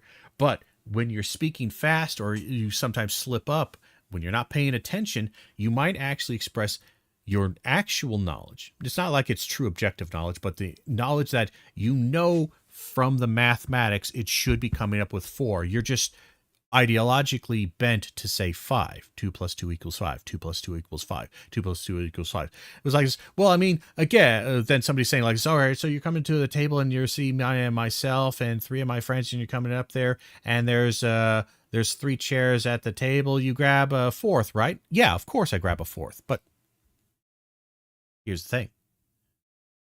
Or we say like you and your wife are coming over and you see my wife. This would be better. And you see that we're at a small little table, 2 chairs at this, and you grab over, you're going to grab a 3rd and a 4th chair, right? Well, yeah, of course, for me and my wife, and then sit down. And then they quickly go over this. But to say I'm going to grab a 3rd and a 4th chair would imply that you understand 2 plus 2 equals 4. And then he would say, well, no, of course. And then later on, he might say, when he's fully activated, how many chairs are going to be at the table? Well, 5, of course, because there's 5 people at there, because 2 plus 2 equals 5. But in the short, quick little exchange there, he made his mistake. Let's hear it again. Then you'd correct yourself, right? Maybe not. So that's could be an error. Maybe you are a biological woman. and then you'd correct yourself, right? Maybe not. So that's what that is exactly what we're trying to say. Hold on, is- Yeah, this guy's catching. Maybe not. What? This maybe not. There is no maybe here. There is no whatever going on here. So the question is that, do you think... No, don't let him talk. Immediately attack on that. Don't forget this. He says that's exactly what we're trying to point out. But that right there, the fact that you said maybe I wouldn't correct myself. Why not? If this is such an objective thing, a table is a table, a chair is a chair, why wouldn't you call the table a table? Unless you identify the table not as a table, but as a chair because of the way in performance which is currently looking and showing and doing in society. And then the person introduces themselves as a table. The table introduces itself as a table. But all of a sudden, if you somehow came up like, oh, this person's biologically, this thing is biologically a chair. You just said, well, maybe I would call it a chair. Maybe not. Maybe I would just continue calling it a table. How the fuck can that be if trans women are not women? I think that womanhood can then be assumed just through costume design. It's not costume design. What is it then? It's performative social characteristics. Performative. So you could yes, act that's it. what gender is. Okay, great got job. it. So you could it's like a theater troupe. It's not a theater troupe. These are social. These are social womanhood categories. can be appropriated. No, they're categories. That's what it is. So there's nothing inherent about the chromosomes.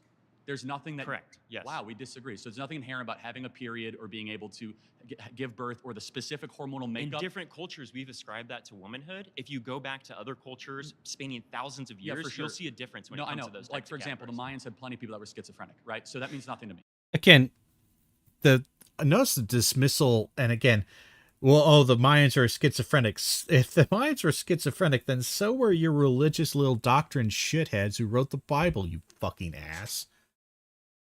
Right. Okay, So- we have people that say they're hearing things from God. Would you say that's schizophrenic? Well, not necessarily. It built Western civilization and Okay, common cool. law and due process and All right. individual It rights. built Just Western again. It built Western civilization, common law. This is the new tactic. It's not necessarily new-ish, but it's the resurgence of this tactic. Is that everything that was built by secularism, by liberal ideology, by atheism, by religious doctrine, by religious people who are actively trying to find the good in their religion and de-religify it, or to take it out of religion and turn it into this is an objective moral good outside of the religion. Even the stuff that people did like this, oh, I'm doing this for religious reasons, they actually end up separating out like this is actually the good part of the religion, the rest is dog shit. And other people are finding it without the religious solutions. But again, they're trying to appropriate every single good thing that has happened. And more importantly, they're also trying to appropriate the concept of Western civilization and saying that Western civilization is is the reason why all these good things came about. Because they're racists and they're religious dickheads. To hear that your defense of the unborn and the greatest civilization ever. You know, that voice from God happened to build the greatest nation ever to exist in the history of the world. That's Okay, fine. I think the Mayans would say the same thing. That's the problem with presuppositional Yeah, arguments. let's go down. Is that you could say anything. Can we go visit I mean, them? God's telling me Can we right go now visit that them? Can we go visit again? How long did the Mayan Empire exist?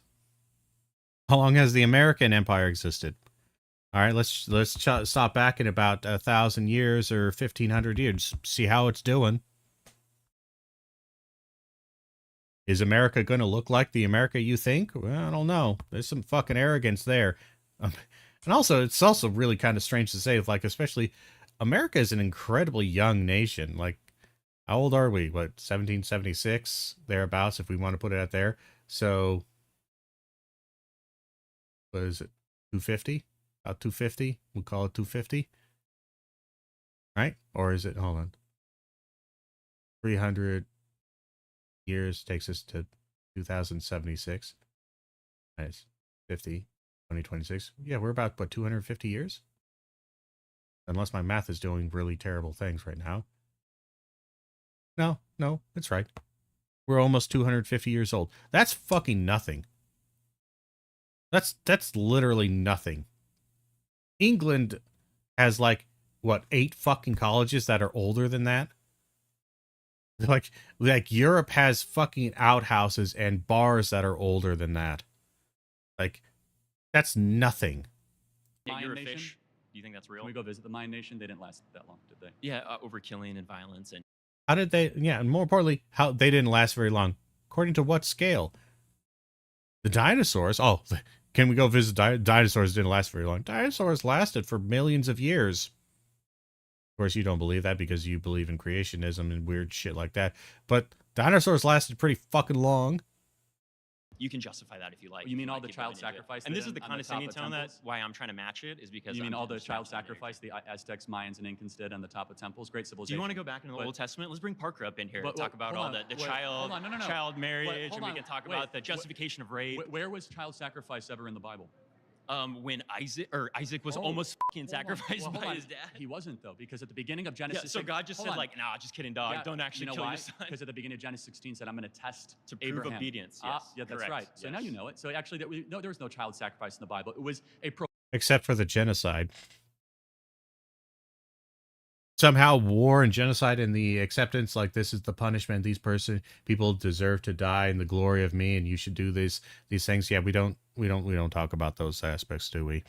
But again, we're getting off on track because, again, hardcore Christian people egg and poke him at him. He's going to rise to the bait, and we're now stuck on a fucking religious debate rather than arguing about, again, the illogical nature. Even just grammatically, he acknowledges trans women are women by saying they're trans women. prohibition on child sacrifice in the Bible. But anyway, Gotcha. that's a little bit of a rabbit hole. Do you understand at least? Can you sympathize with our perspective? Why? Okay, this is another thing that I've also kind of noticed.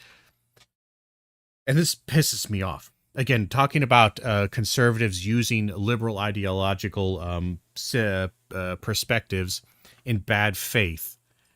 This, can you not sympathize with and empathize with our position? Yeah, but see, here's my problem with it. A couple of problems. First off is that I could, because yes, it is a value I hold to valuing other people's perspectives, but you don't hold that. So it's kind of like, again, this goes into the paradox of intolerance. The actual true understanding of this is that it's incredibly unwise and dangerous to tolerate an individual and a perspective that is intolerant to the concept of tolerance of any kind. That is absolutely, again, we kind of can't really do this because it's just self-destructive for our own thing. So again, can you have sympathy for my position? If I do, you're like, again, if I let you into this society, like, oh, I want to burn down everybody who has stick houses and force everybody to live under the God's sky as it was intended by God and nature. Like, we live in a society where people build houses out of straw and out of clay and many different things. And you're just saying, well, I really think the straw ones are terrible and just houses in general, and I want to destroy all this shit. Like, I'm not sure if I can let that person into my village and into my community, because ultimately their entire purpose and design is to destroy everything that makes the village the village. Like, this can't really work. So no, I can have, it's not sympathy. And that's the other thing is, can you have sympathy? I'm sorry. What are you, some fucking whiny bitch, you pussy?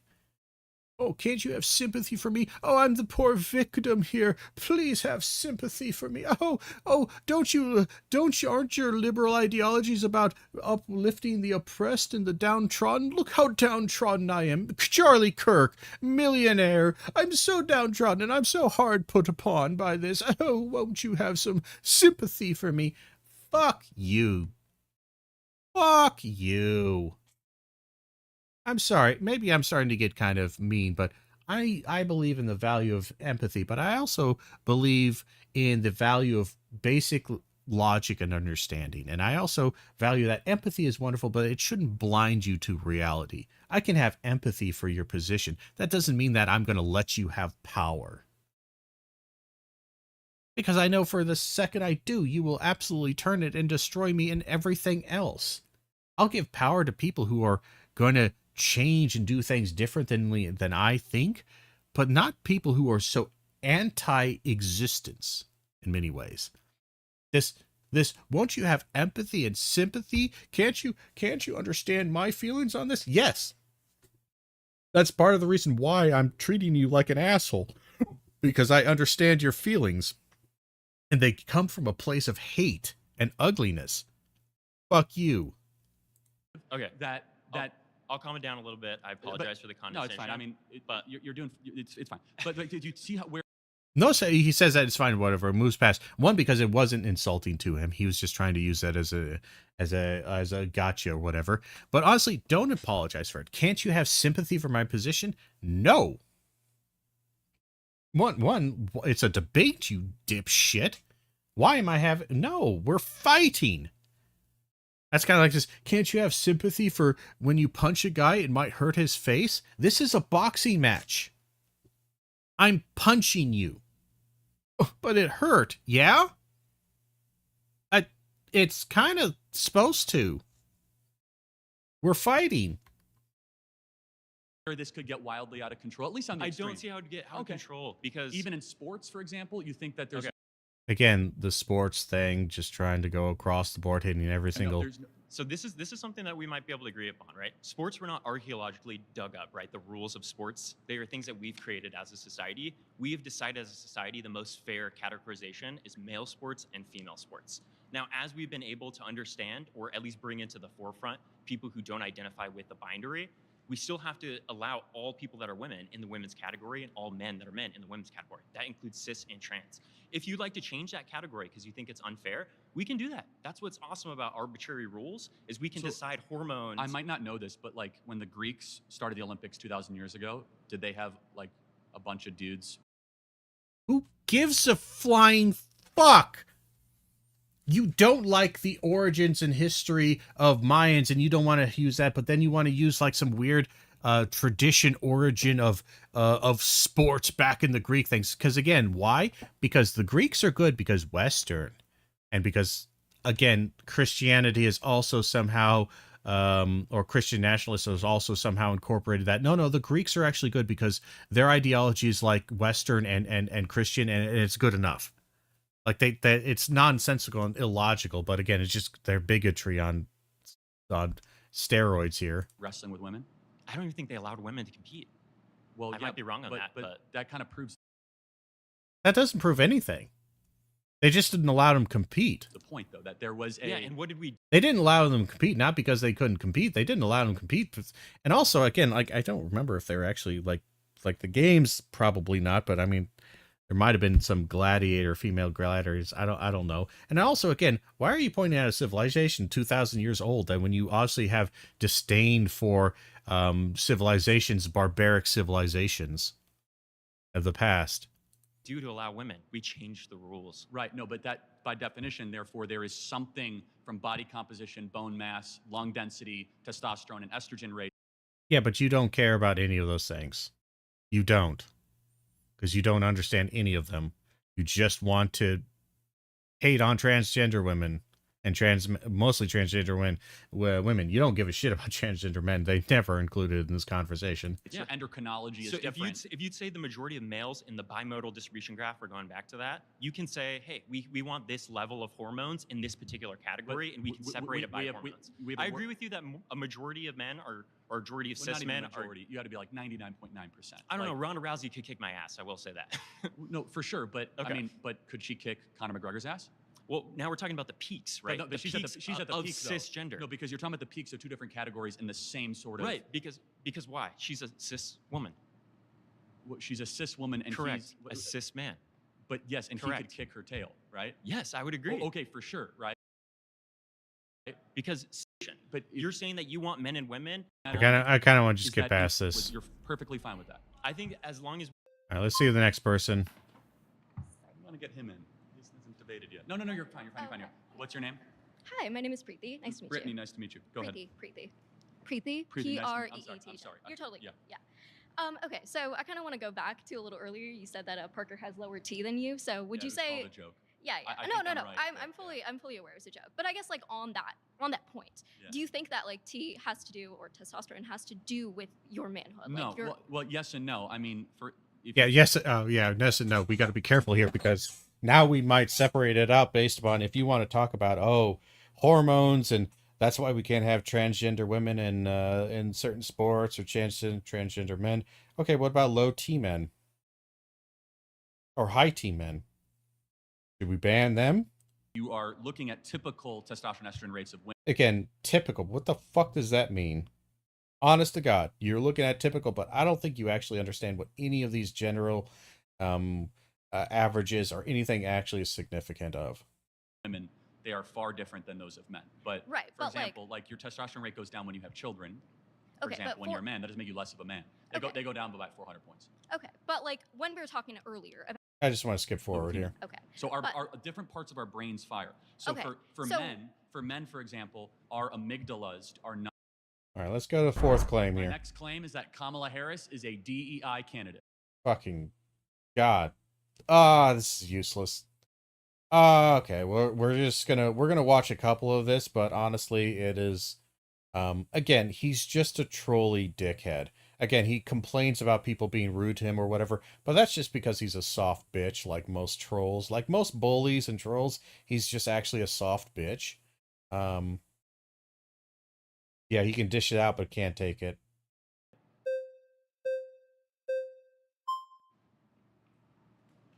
A lot of competition, Mason. Yeah, exactly. Good to see you. Good to see you again. Can I define what a DEI candidate is? I think that you're going to say because she's black and she's a woman, she was appointed because Joe Biden promised that, and it's not a testament to her Not success. only that, but also in her getting the nomination, the Democrat Party, they said repeatedly, we do not want to pass over a black female. Okay. So just those two things, but the first one is stronger. You're right. Joe Biden said, I'm going to put on my vice presidency a black female. Right. Right. So his Promise that criteria he was, kept. yeah, and that was like Karen Bass and Kamala Harris. Okay. So she was not chosen because of her intellect or her accomplishments. Again, all of those things are not true. And they never are true with the DEI. Because here's the thing. He said, I want a black woman on here. Oh my God, she wasn't chosen for her intellect or whatever. Okay, so then why was it Kamala Harris? Or what was the other name he mentioned? And that was like Karen Bass and Kamala Harris. Karen Bass and Kamala Harris. Why those two? Here's where you might want to think about this. Because this is on the face why all of these arguments about, oh, this is a DEI candidate, the vast majority of them fall through as just being bigoted dumbassery. Why those two? Why not Queen Latifah? She's black, she's a woman, therefore she qualifies. Why wasn't she in the running? Why wasn't Oprah? Oprah Winfrey. You know, she's popular. Still, you know, she's rich, she's popular. She's black. How about fucking name a black woman? Your neighbor that you know is a black woman. You know, she works at the post office. Why not her? Well, they're not politicians. Okay, so you automatically acknowledge that there were given, assumed statistics or categorization qualities and aspects of them that had to be met as a bare minimum before we even got to the DEI qualification.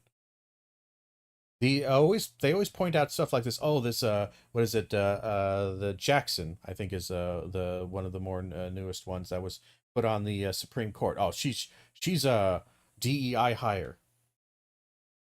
One, it's hilarious to bring that up because I think she actually had, at the time in which she was put nominated and put forward to the Supreme Court, she had way more actual judicial experience and a more broad and diverse judicial experience and legal experience than like the majority of the Supreme Court that was on there at that time, especially some of the more recent ones like Amy Coney Barrett and the drunk boofer guy, whatever the fuck his name is, off the top of my head, gone from my head.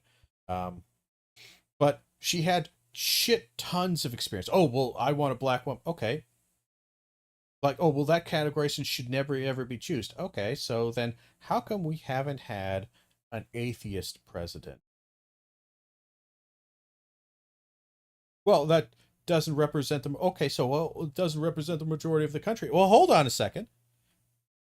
DEI is all about focusing on diversity, equity, and inclusion, specifically around representation, the concept of representation, making sure that you have diverse representation, inclusive representation, meaning that all peoples are included, that there is a diverse level of inclusion and or representation, and again, inclusion as a general. Okay, so you want to make sure that Christian values are represented in the president and or higher positions. So you believe that is a okay classification, even though it has nothing to do with their skills and or specific objective training for the job that they have.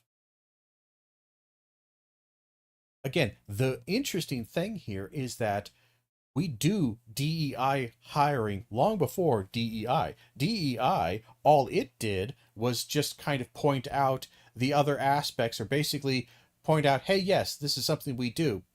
But part of the reason why we've done it, or the way we've done it, is actually exclusionary. That hiring for these kind of characteristics can be exclusionary if you're not hiring for other ones, all equally to some degree. Now, I have my own issues with DEI initiatives and usually how they are done, not necessarily with the concept itself, but usually some degree of how it's done administratively to a certain degree. But he wanted a vice president that was representative of black women. Okay. She also is qualified across the board and just as qualified as anyone else that has ever held that position, but he wanted to make sure that he had a different possible peoples or different racial and or gender representation. So he selected from extremely qualified candidates. They keep trying to pretend it like all of the qualified candidates are all white straight males, and then they're just grabbing off the street, this is a bit of hyperbole, random people who fit a different aesthetic or different identity and then putting them in positions. That's not what was happening. What they're happening is that there's 10 people, 7 of them are white straight males and 3 of them are of different connections. Some are, maybe one's gay, maybe one's black, one's a woman, or both, 2 are women. And he wants, well, I want to make sure we have a woman present in this executive office at a high level. I don't have one right now, or I don't have one specifically in a position I want. So then he goes, all right, I want you among the qualified candidates, select one based on this criterion. There were 2, and he chose Kamala Harris or something like that. Again, however you're doing this, it's again, whatever problems you might have with this, the way he frames it is 100% dishonest. Okay. So she was not chosen because of her intellect or her accomplishments or because of any of that. It was because she happened to fit a couple boxes. In fact, Amy Klobuchar, the vetting at the time was that Amy Klobuchar would have been a better VP, and Kamala ended up getting it. So really? The vetting at the time what does that mean? The vetting at the time said this. More importantly, how does that measure up? How do you know she would have been a better VP? You might say she had a strong candidate position, but again, I can choose lots of things. If they're all qualified and I have one that is really, really good and I have one that's also really good, but maybe not quite as good, but I might, again, this is done in all fields. If I'm hiring, if I'm a dean and head of some literature department, and I'm looking for a new English hire, somebody who can teach various classes on literature, but I also notice that I have a gap. I don't have somebody who's a specialist in Shakespeare, or let's just say something else. I don't have a specialist who's a specialist in contemporary American fiction. So post 1950s American fiction. I don't have somebody who specializes in that. I have my 18th century, 19th century Brit Lit. I got my Shakespeare and Milton. Then I have candidates. I have one candidate. Both of them have published materials. Both of them are good and solid. They're not amazing. They're not rock stars, but they're all pretty solid. One person has published like maybe a dozen articles. Let's just say this, we're not going for realism or anything like this, so we don't care about the numbers. A dozen articles, and then they can teach the normal standard classes. Maybe even can teach a little bit of, maybe they could teach a 1950s, post-50s contemporary American fiction. But I look at all their papers, all they've done, all they submitted, and the classes they taught, and the general specialization is that they specialize in 17th century and 18th century poetry. Well, that's not contemporary fucking fiction. That's not the gap there. But I could still hire them because they're a good candidate. I have the second candidate. They've only published 4 or 5 papers, but all papers have been on modern American contemporary literature. And their specialization, what they got their PhD in, was in contemporary American fiction. Now, they've also taught basic classes, just like every other teacher has taught basic classes, but they've also either taught or they are clearly an expert in contemporary modern fiction in America. I'm going to hire the candidate who might technically be less qualified according to the dumb metric that Charlie Kirk is trying to sell you, but is actually more specifically focused on what I want or need in the gap of my department. Even though the other teacher has more publications and maybe more famous, they're not what I am looking for.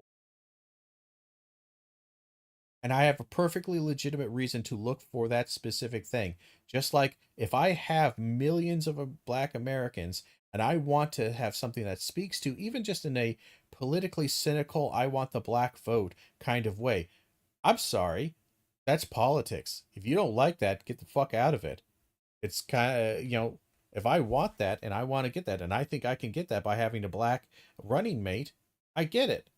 Like, I'm sorry, if you want to talk about the ethics of voting and politics, by all means, but trying to use this as like a gotcha against, why do you think the GOP, why do you think Donald Trump always picks white blonde press secretaries? I think the vast majority of them have been white blonde press secretaries, at least in this administration. This time around, I think the past one he's had a couple of different. But why did you think he picked her? Do you think it was purely based on her, or do you think there was some, again, more scummy political, ethical issues of like, I want somebody who's pretty, that way she can be attractive to other people and they'll like her. Blonde because my base loves pretty blondes, and I want to make sure that she is a prominent Christian because that'll appeal to the Christian vote. You don't think he's maybe being a bit politically savvy with doing? You sure there wasn't dozens and dozens of other white straight male candidates who were as qualified, if not more qualified than her? Why pick her? So it's just a statement of fact that she is there not because of her brilliance or accomplishments, but because of her ethnicity. So Kamala Harris, first and foremost, there are a lot of criticisms that you can give to her on why she wouldn't be an effective president. It shouldn't be because she's a woman or because she's black. And it seems to be that you're saying that as a criticism. I just want people to understand and agree she didn't earn this. She absolutely did. Well, She no, has. hold on a She has second. She didn't earn this. Again, what the fuck does that mean? What would she have done, needed to do, or done to earn this? Again, you're working backwards of I don't want her, I don't like her, and then you're working backwards to find what characters or what things happened that I could possibly conceive as being wrong and or disqualifying. But you're starting with a conclusion and working backwards. Career where she's been not only a DEA, DEI stands for one of the biggest. Didn't earn it, just so we're clear. But like It stands for diversity, equity, inclusion. I like the meme though. I know what it is. But do you at least Are you sure? You're being a condescending prick right now. Are you sure you know what it means? admit and acknowledge that when Joe Biden was searching for a VP, he cared more about skin color and a female than the smartest, best person? So the whole conversation Do you with at this least agree with that? affirmative action with DEI, the whole reason why people bring it in is It's honestly, I wouldn't even engage, because at its base, it is utterly bad faith. to make this imaginary scenario that there's a super qualified white man who was overpassed by this unqualified, stupid, idiot Hold on, person but of color, his own which te- is such his a own- his terrible own team analogy said that. because it's not true. His own team it's said it. absolutely not true. But Mason, That's not what it is. His own team said it. Again, he didn't. No, they didn't. Joe own Biden team- did not say, I'm going to choose an unqualified Hold person on. and just His because own she's black. team. His own team He's said saying that I'm going to have two qualified people. If one comes from a different experience, it might be better to have No, a that's not diversity what he and said. have a better perception He said in forms he of said government. at the South Carolina These are debate that I will pick a black woman as my vice president. Secondly, Amy. Again. So, what? Again, now you're being very, very specific with language. Before, when people say something that's, it's metaphor, blah, blah, blah, or this other kind of stuff. But now all of a sudden, he says one thing and it is definitive. Again, you found one nugget, one thing, and then you're running with it and ignoring. Did he say other things?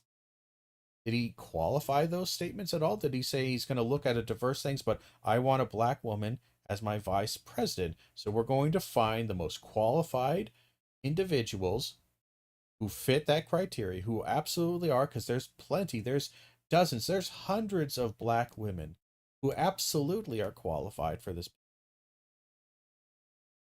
that have never ever been considered for this position, but because they've always been by default.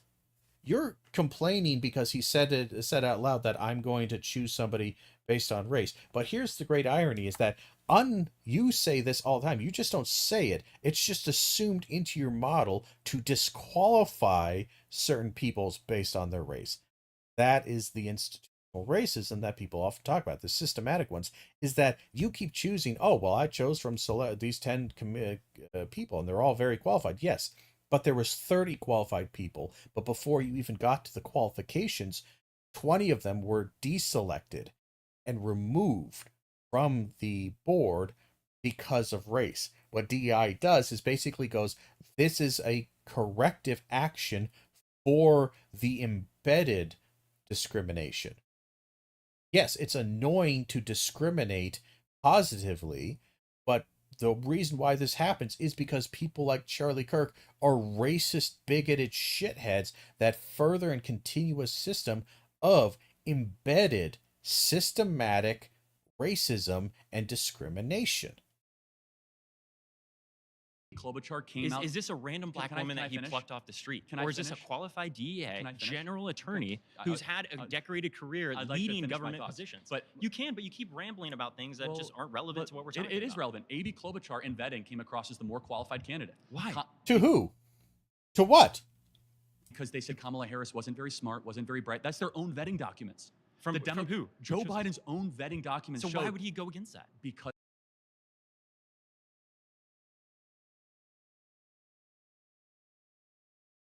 again, vice president candidates vetted by the then Democrat nominee, President Biden, had to submit documents to more than a dozen lawyers. In general, vice presidential vetting goes over every aspect of the candidate's life down to their high school romances.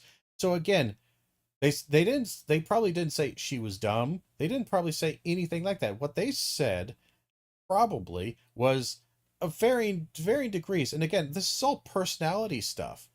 we maybe their personalities just didn't match, but that matched with President Biden.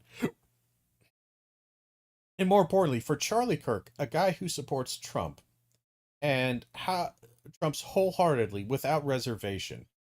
The fact is, like, does Trump choose qualified candidates, or does he choose based on his own personal desires and his whims? And somehow that is better than President Biden choosing a qualified but perhaps slightly less qualified candidate because she either has a personality or traits that he wants.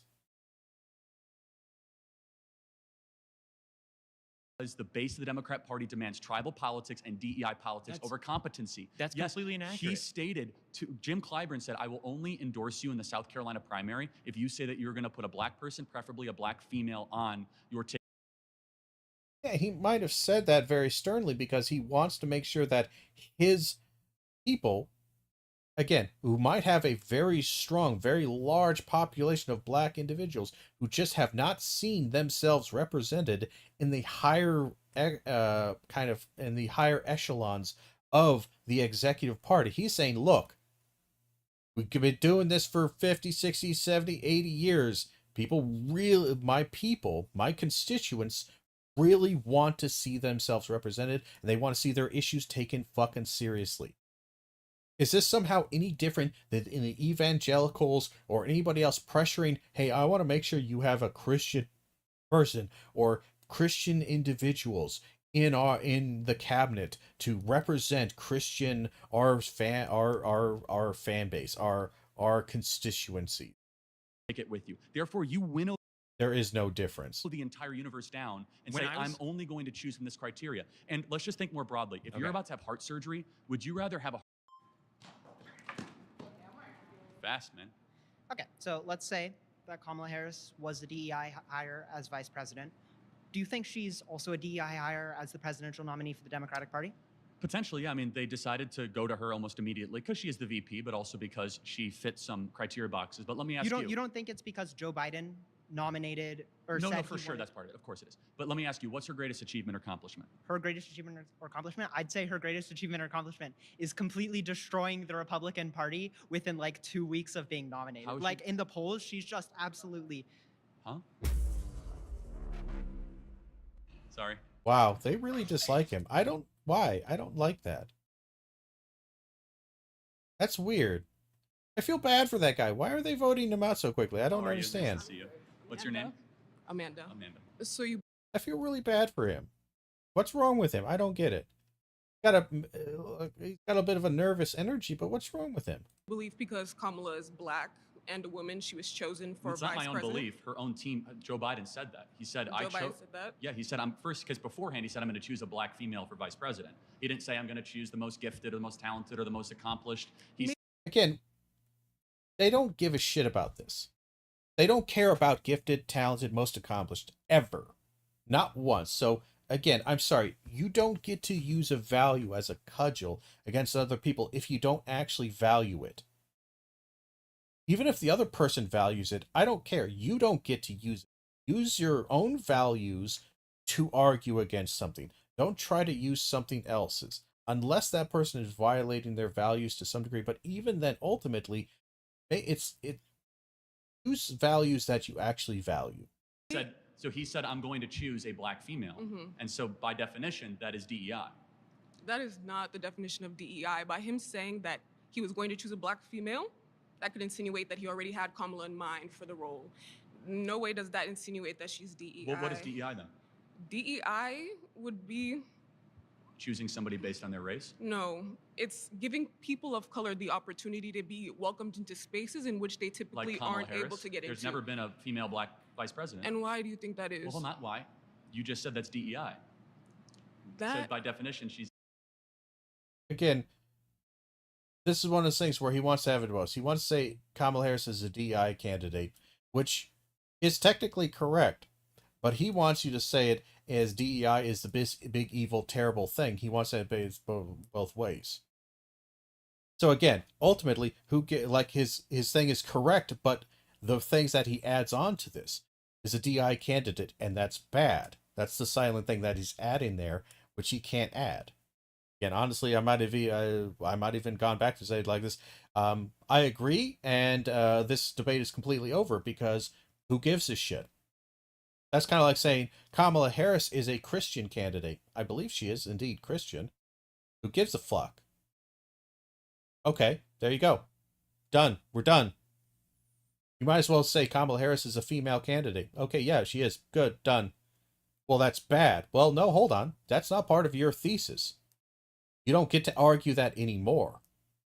See, he's embedding in his thing a prejudice that he knows his audience has. That's why he's keeping things simple, is because they're either non-statements or they're so obviously true or obviously false, and in many ways, that they're just kind of dumb. And then he does an argument that actually isn't about this. It's just some related bullshit that's kind of downstream from this, but he wants to have this so that then you have to agree that she's just a dumb, stupid, ignorant black woman and she never should have been in this position, and only white Christian nationalists should ever be in any of these positions. I kind of want to see somebody else come up here.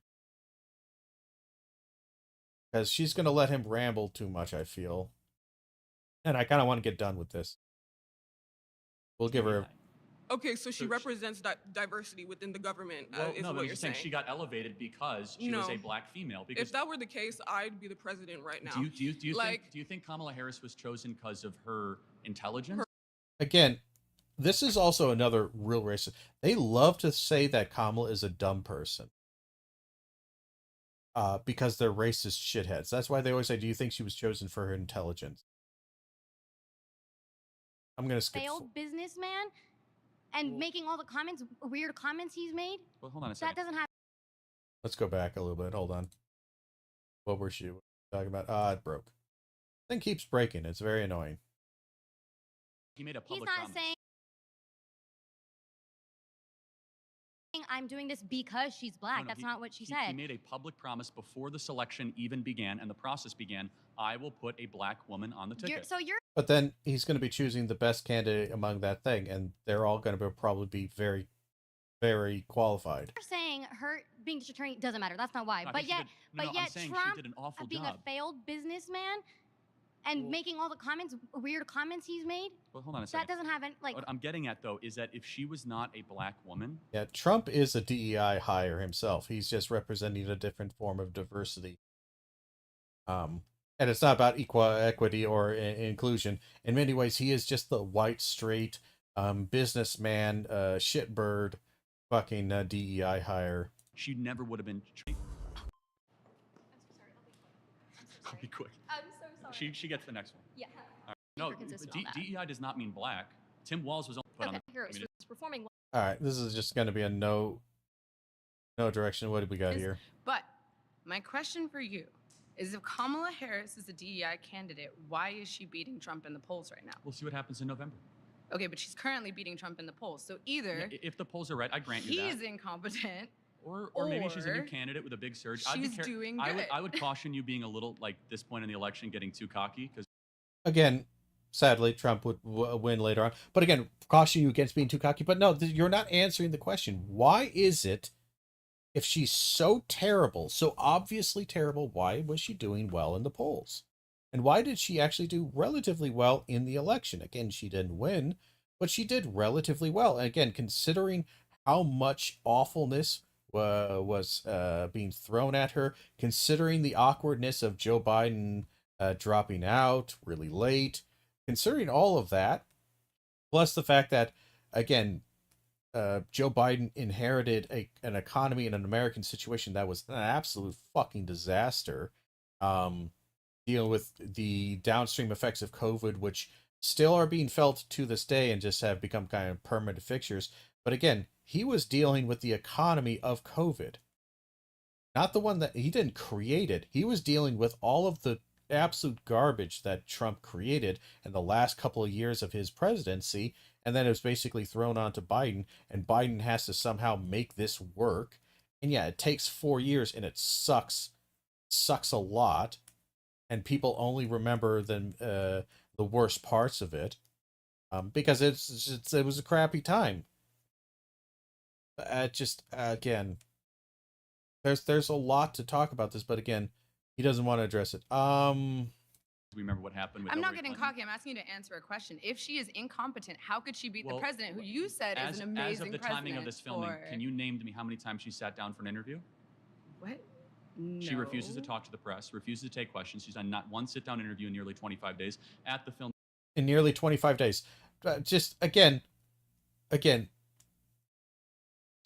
just these random factoids that actually don't have meaning or significance. Let's see the next person. what's your name? Brad Nice to Brady. meet Nice you. to meet you.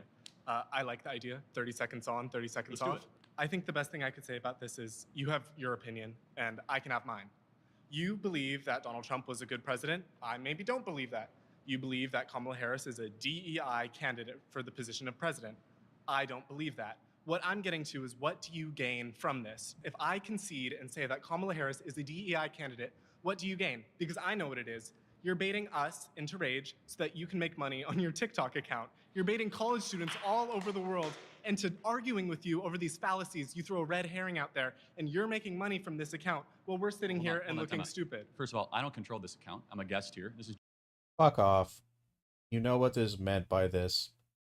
Jubilee Media, and they're going to edit it as they see fit. Okay, number one. Number two, it needs to be acknowledged that she didn't earn it. She didn't win a Democrat primary. Didn't earn it. And again, that's another big thing. Didn't earn it. What the fuck have you earned in your life? Propped up piece of shit propagandist asshole. What have you ever earned in your... She dropped out in the Democrat primary in 20 for the Senate. No. I'm just saying like Senate. Like the Senate is technically DEI in a certain sense for like small states. Like Wyoming gets. Yeah, that's okay. This is a fun little thing. So we'll back up here a couple of things. So, again, too much energy, too much aggression, too much TikTok bullshit here. But this is a good thing to point out is that, again, the way the Senate is actually set up and the way the our voting system works in America with its electoral voting system is that every state has 2 senators and every state has a certain amount of electors given to it. But especially when it comes to the Senate, every state has 2 senators. This is kind of an issue because when you think, or I'm sorry, every state has like basically 2 representatives. So you think about it, like, okay, well, how many, like how many people are in the state of Idaho? I'm going to tell you right now, not a fucking lot.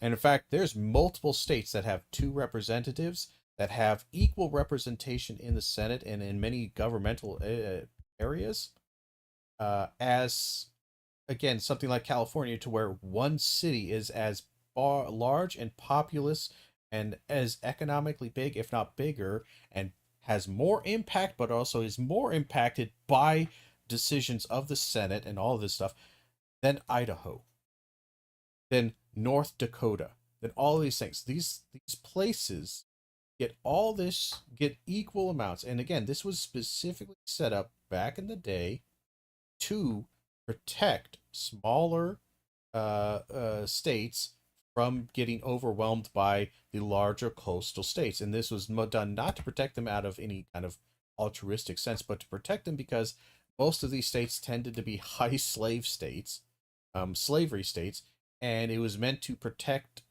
slavery and slavery institutions and pro-slavery states. And this is one of the things that they were very pissy about.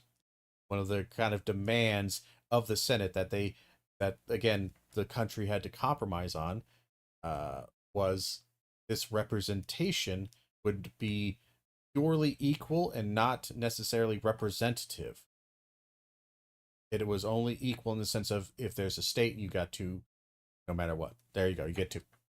So the reason why this again, that was done is mostly just to placate slave states and some frontier states that were, again, bitchy, whiny, and very angry because they didn't want no goddamn city slickers telling them what to do and what not to do. So just they made this compromise. That's not about treating things equally. This isn't equal at all. This is, in fact, incredibly DEI. As far as her tie-breaking vote. Let's go back. I think it's going to take the entire time. You're welcome. 30 on, 30 off. How do you feel about the Senate? As far as Electoral her tie-breaking vote of the Senate? No, and no, no. my I'm just saying like chance- Senate. Like the Senate is technically DEI in a certain sense for like small states. Like Wyoming gets people in Wyoming get a like greater Rhode vote Island than me in and Hawaii. California. Like Rhode Island and Hawaii. I'm giving you an example. California, I get less of a vote than someone who exists in Wyoming. So we're And again, yes, there are some things like Rhode Island and Hawaii, but the vast majority of this representation, especially in the Electoral College and the Senate, tends to favor red states and conservative states and Republican kind of strongholds than it does Democrats by a gargantuan fucking amount. Again, by a gargantuan amount. The fact that states like New York, California, those two are the big ones that really come to mind. The fact that they have as little impact in the Senate and even the electoral college as they do, despite the fact that they make up such a vast majority of the economy and even population, a vast percentage of this compared to other states and other cities. Again, they always like to show that map, the voting map. The conservatives love to show this, where all the states are all red and there's only a few blue, and it's trying to show like the vast majority of American believes in conservative Republican values. But here's the big thing: when you look at those states, you got to remember, like 50 to 80% of that state is farmland or just unfucking populated. It's not people voting for that. Like, again, land can't vote for this. So you're looking at this going, wow, everybody in America. It's like, no, you have to understand that there's more people in this tiny little blue dot that's in this big sea of blue or is somewhere else than there is in the entirety. Or again, when you have these states to where some of these states go blue and you're like, well, how do they go blue? It's, if you look at it from a land base, it's mostly red. But it's like, yeah, but that red land, there's like maybe a total of 100,000 people actually living out there. It's just mostly just empty fucking land. And then you have that couple of those big little blue dots. Well, yeah, that's because there's 1 million plus people in there. So this state, the majority of the people live in these large cities. So the majority of that state as a entity votes one direction. Now, again, red states have this kind of thing, but they like to kind of muddy the lines to try to show that map. Oh, like, oh yeah, it's this cornfield in fucking Kansas voted red. No, it didn't. Giving people in Wyoming more say than they necessarily should, given that they're one individual. So why do you believe in DEI as it relates to how our government is set up, but you don't believe in DEI in terms of allowing for people who are black or who are women to be in positions of power that they have not been allowed in, historically speaking? So is the Electoral College and the Senate based on race? It's predicated off of diversity, equity, and inclusion. How is right? that? Like inclusion of country. Yeah, it wasn't necessarily done. It was actually, you could make the argument it was done on races, that a lot of the Electoral College also was set up to privilege or otherwise give a disproportionate privilege to southern slave states because a lot of their population was technically, even when they were doing the consensus, the population of those states were slaves who could not vote. That's also why, if you remember back in your old, you're gonna need to go back to your high school and your middle school books. There's the phrase, the 3/5 compromise.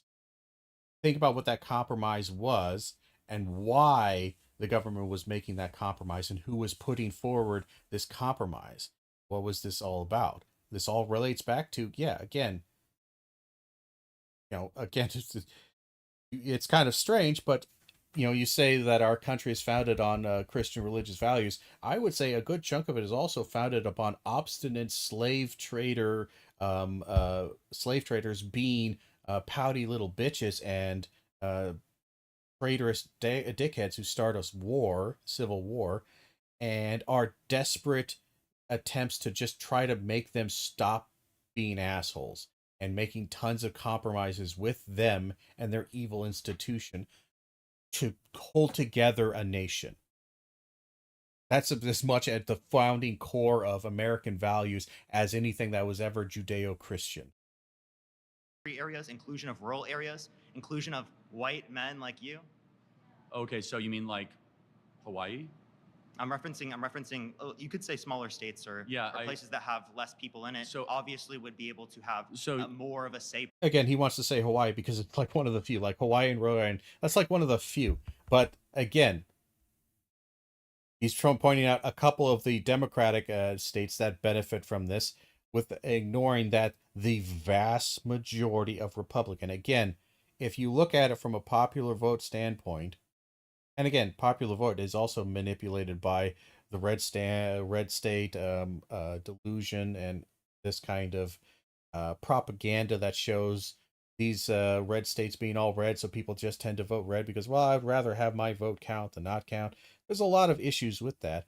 But even then, you look at the majority of elections, I think Donald Trump won the popular... Did he win the popular vote against Kamala? I can't remember. But for the most part, you look at the past, I don't know, 50 years or so, almost every single popular vote, just vote for vote, if we counted every vote as equal to every other vote, if you look at the popular vote, Democrats won almost every single one. Every single one across the board, they win. They win the ones that they win, and they win the popular vote of the ones that they even lose. I think that's even true for Kamala.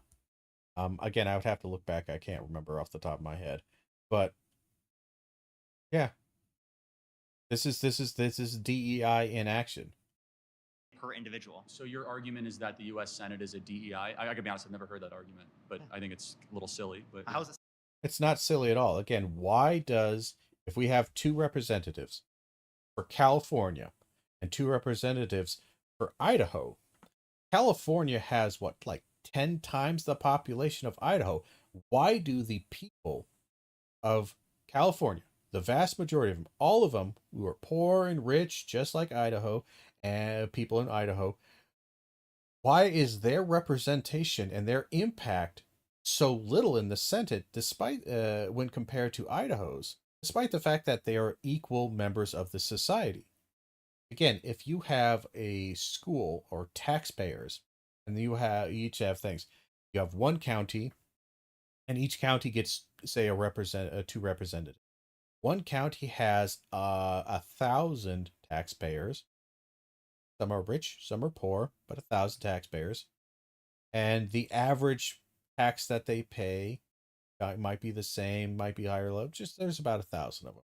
And then you have another county that has, say, 1 million. And they only have 2 representatives. There's 1 million people there. And basically, they're in the one county where there's 1,000 people, and there's 2 representatives. That means that each person, there's for every 500 people, there's 1 representative. Those people, all it takes to change that representative in many ways, influence-wise or whatever, is just 500 people. You want to think about it that way. You only need about 500 people's of influence to change the representative's mind, because they each share the load. For the other side, it's 500,000 per representative, which means that their power, individual power, is much, much less than the other one. If this was actually equal to 500, again, you would have, basically, you would have, what, 2,000? My quick math is doing correctly, so 500, 2 is that. Yeah, it's 2,000, right? You would have 2,000 representatives. Oh, but then that one small little county is not going to get its way. One, so what? I'm sorry. That county is 100, like fucking 1,000 people. More importantly, maybe they will get their way if they say, hey, they find commonality with some of the 2,000, so that they instead go to the 2,000 representatives and they find a way to kind of combine their interests. Combine it. Maybe they might need a compromise to a certain degree, because I'm sorry. are a vast minority. DEI might suggest, hey, we want to make sure we have some degree of representation. Sure. That's why you get those two candidates. Honestly, at that kind of measure, if you're only 1,000 people, maybe you don't get any candidate in like a normal system. But DEI would say, no, they still need two. We want to keep this equal. So for every 10,000 people, you get a representative. For every maybe 50,000 people, you get a representative. Okay, so how many are in this state? Well, we have about 500,000 people. Okay, you get 10 representatives. Awesome. How many people are in this state? There's about 20 million.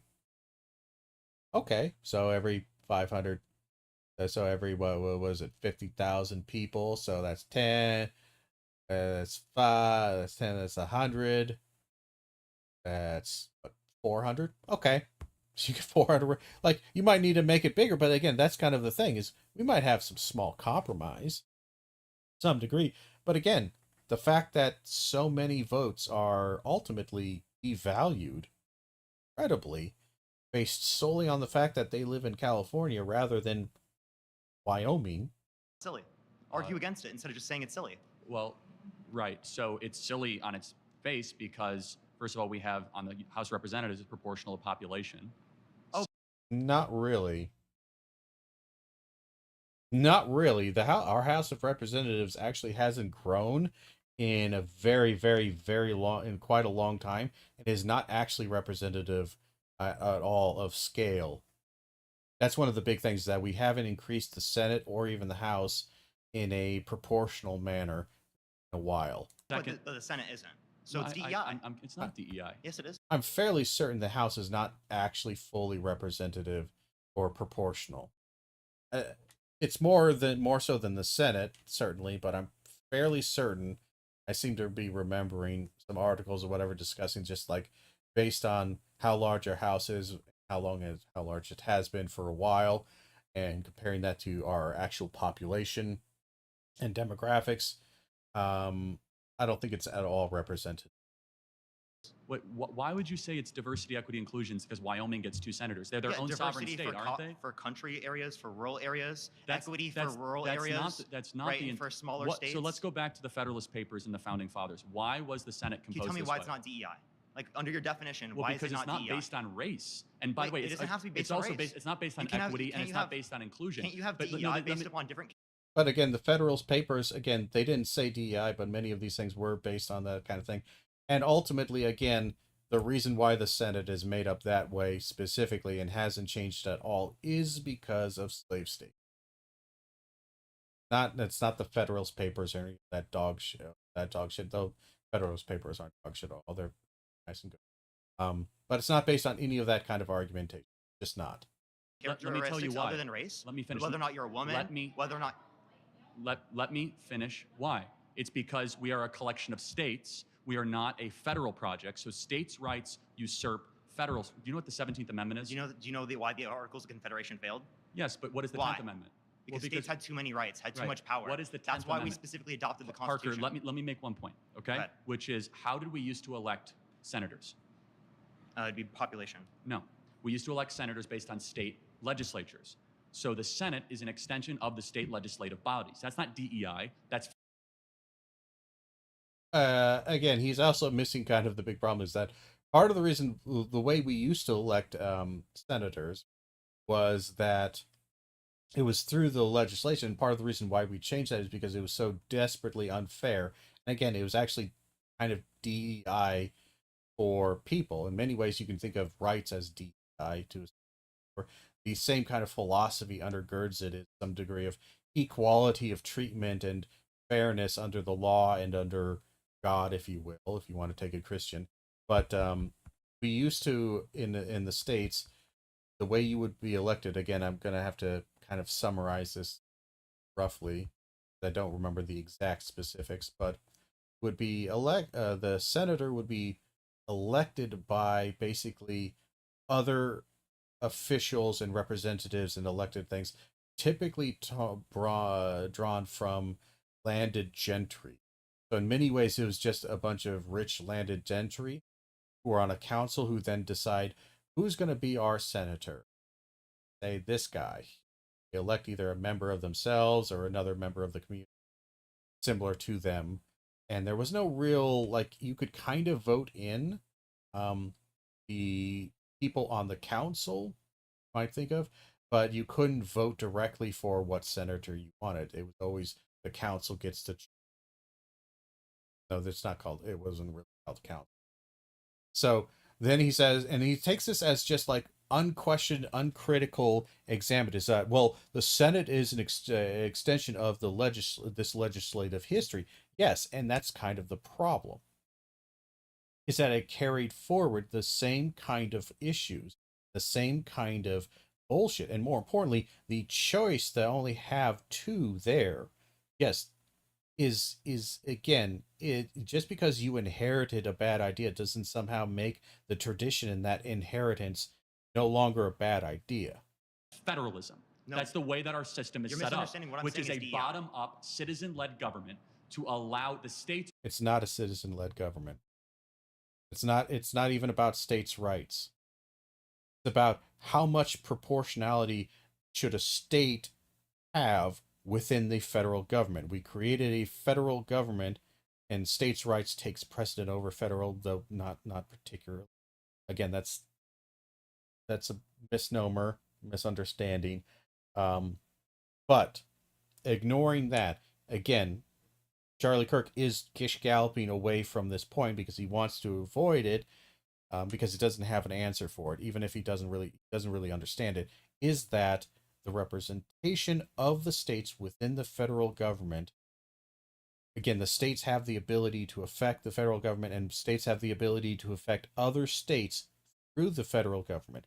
So if that is true, and it is true that other states have the ability through their senators to affect the rights and the abilities of other states to govern, which we do through federal government, to a certain extent, then again, in that case, the small states that are not very populous has a disproportionate DEI inspired, in many ways, power in the Senate because they have equal representation with the same as, again, a state like California. So a state like Wyoming, which is very, very not populated, not particularly economically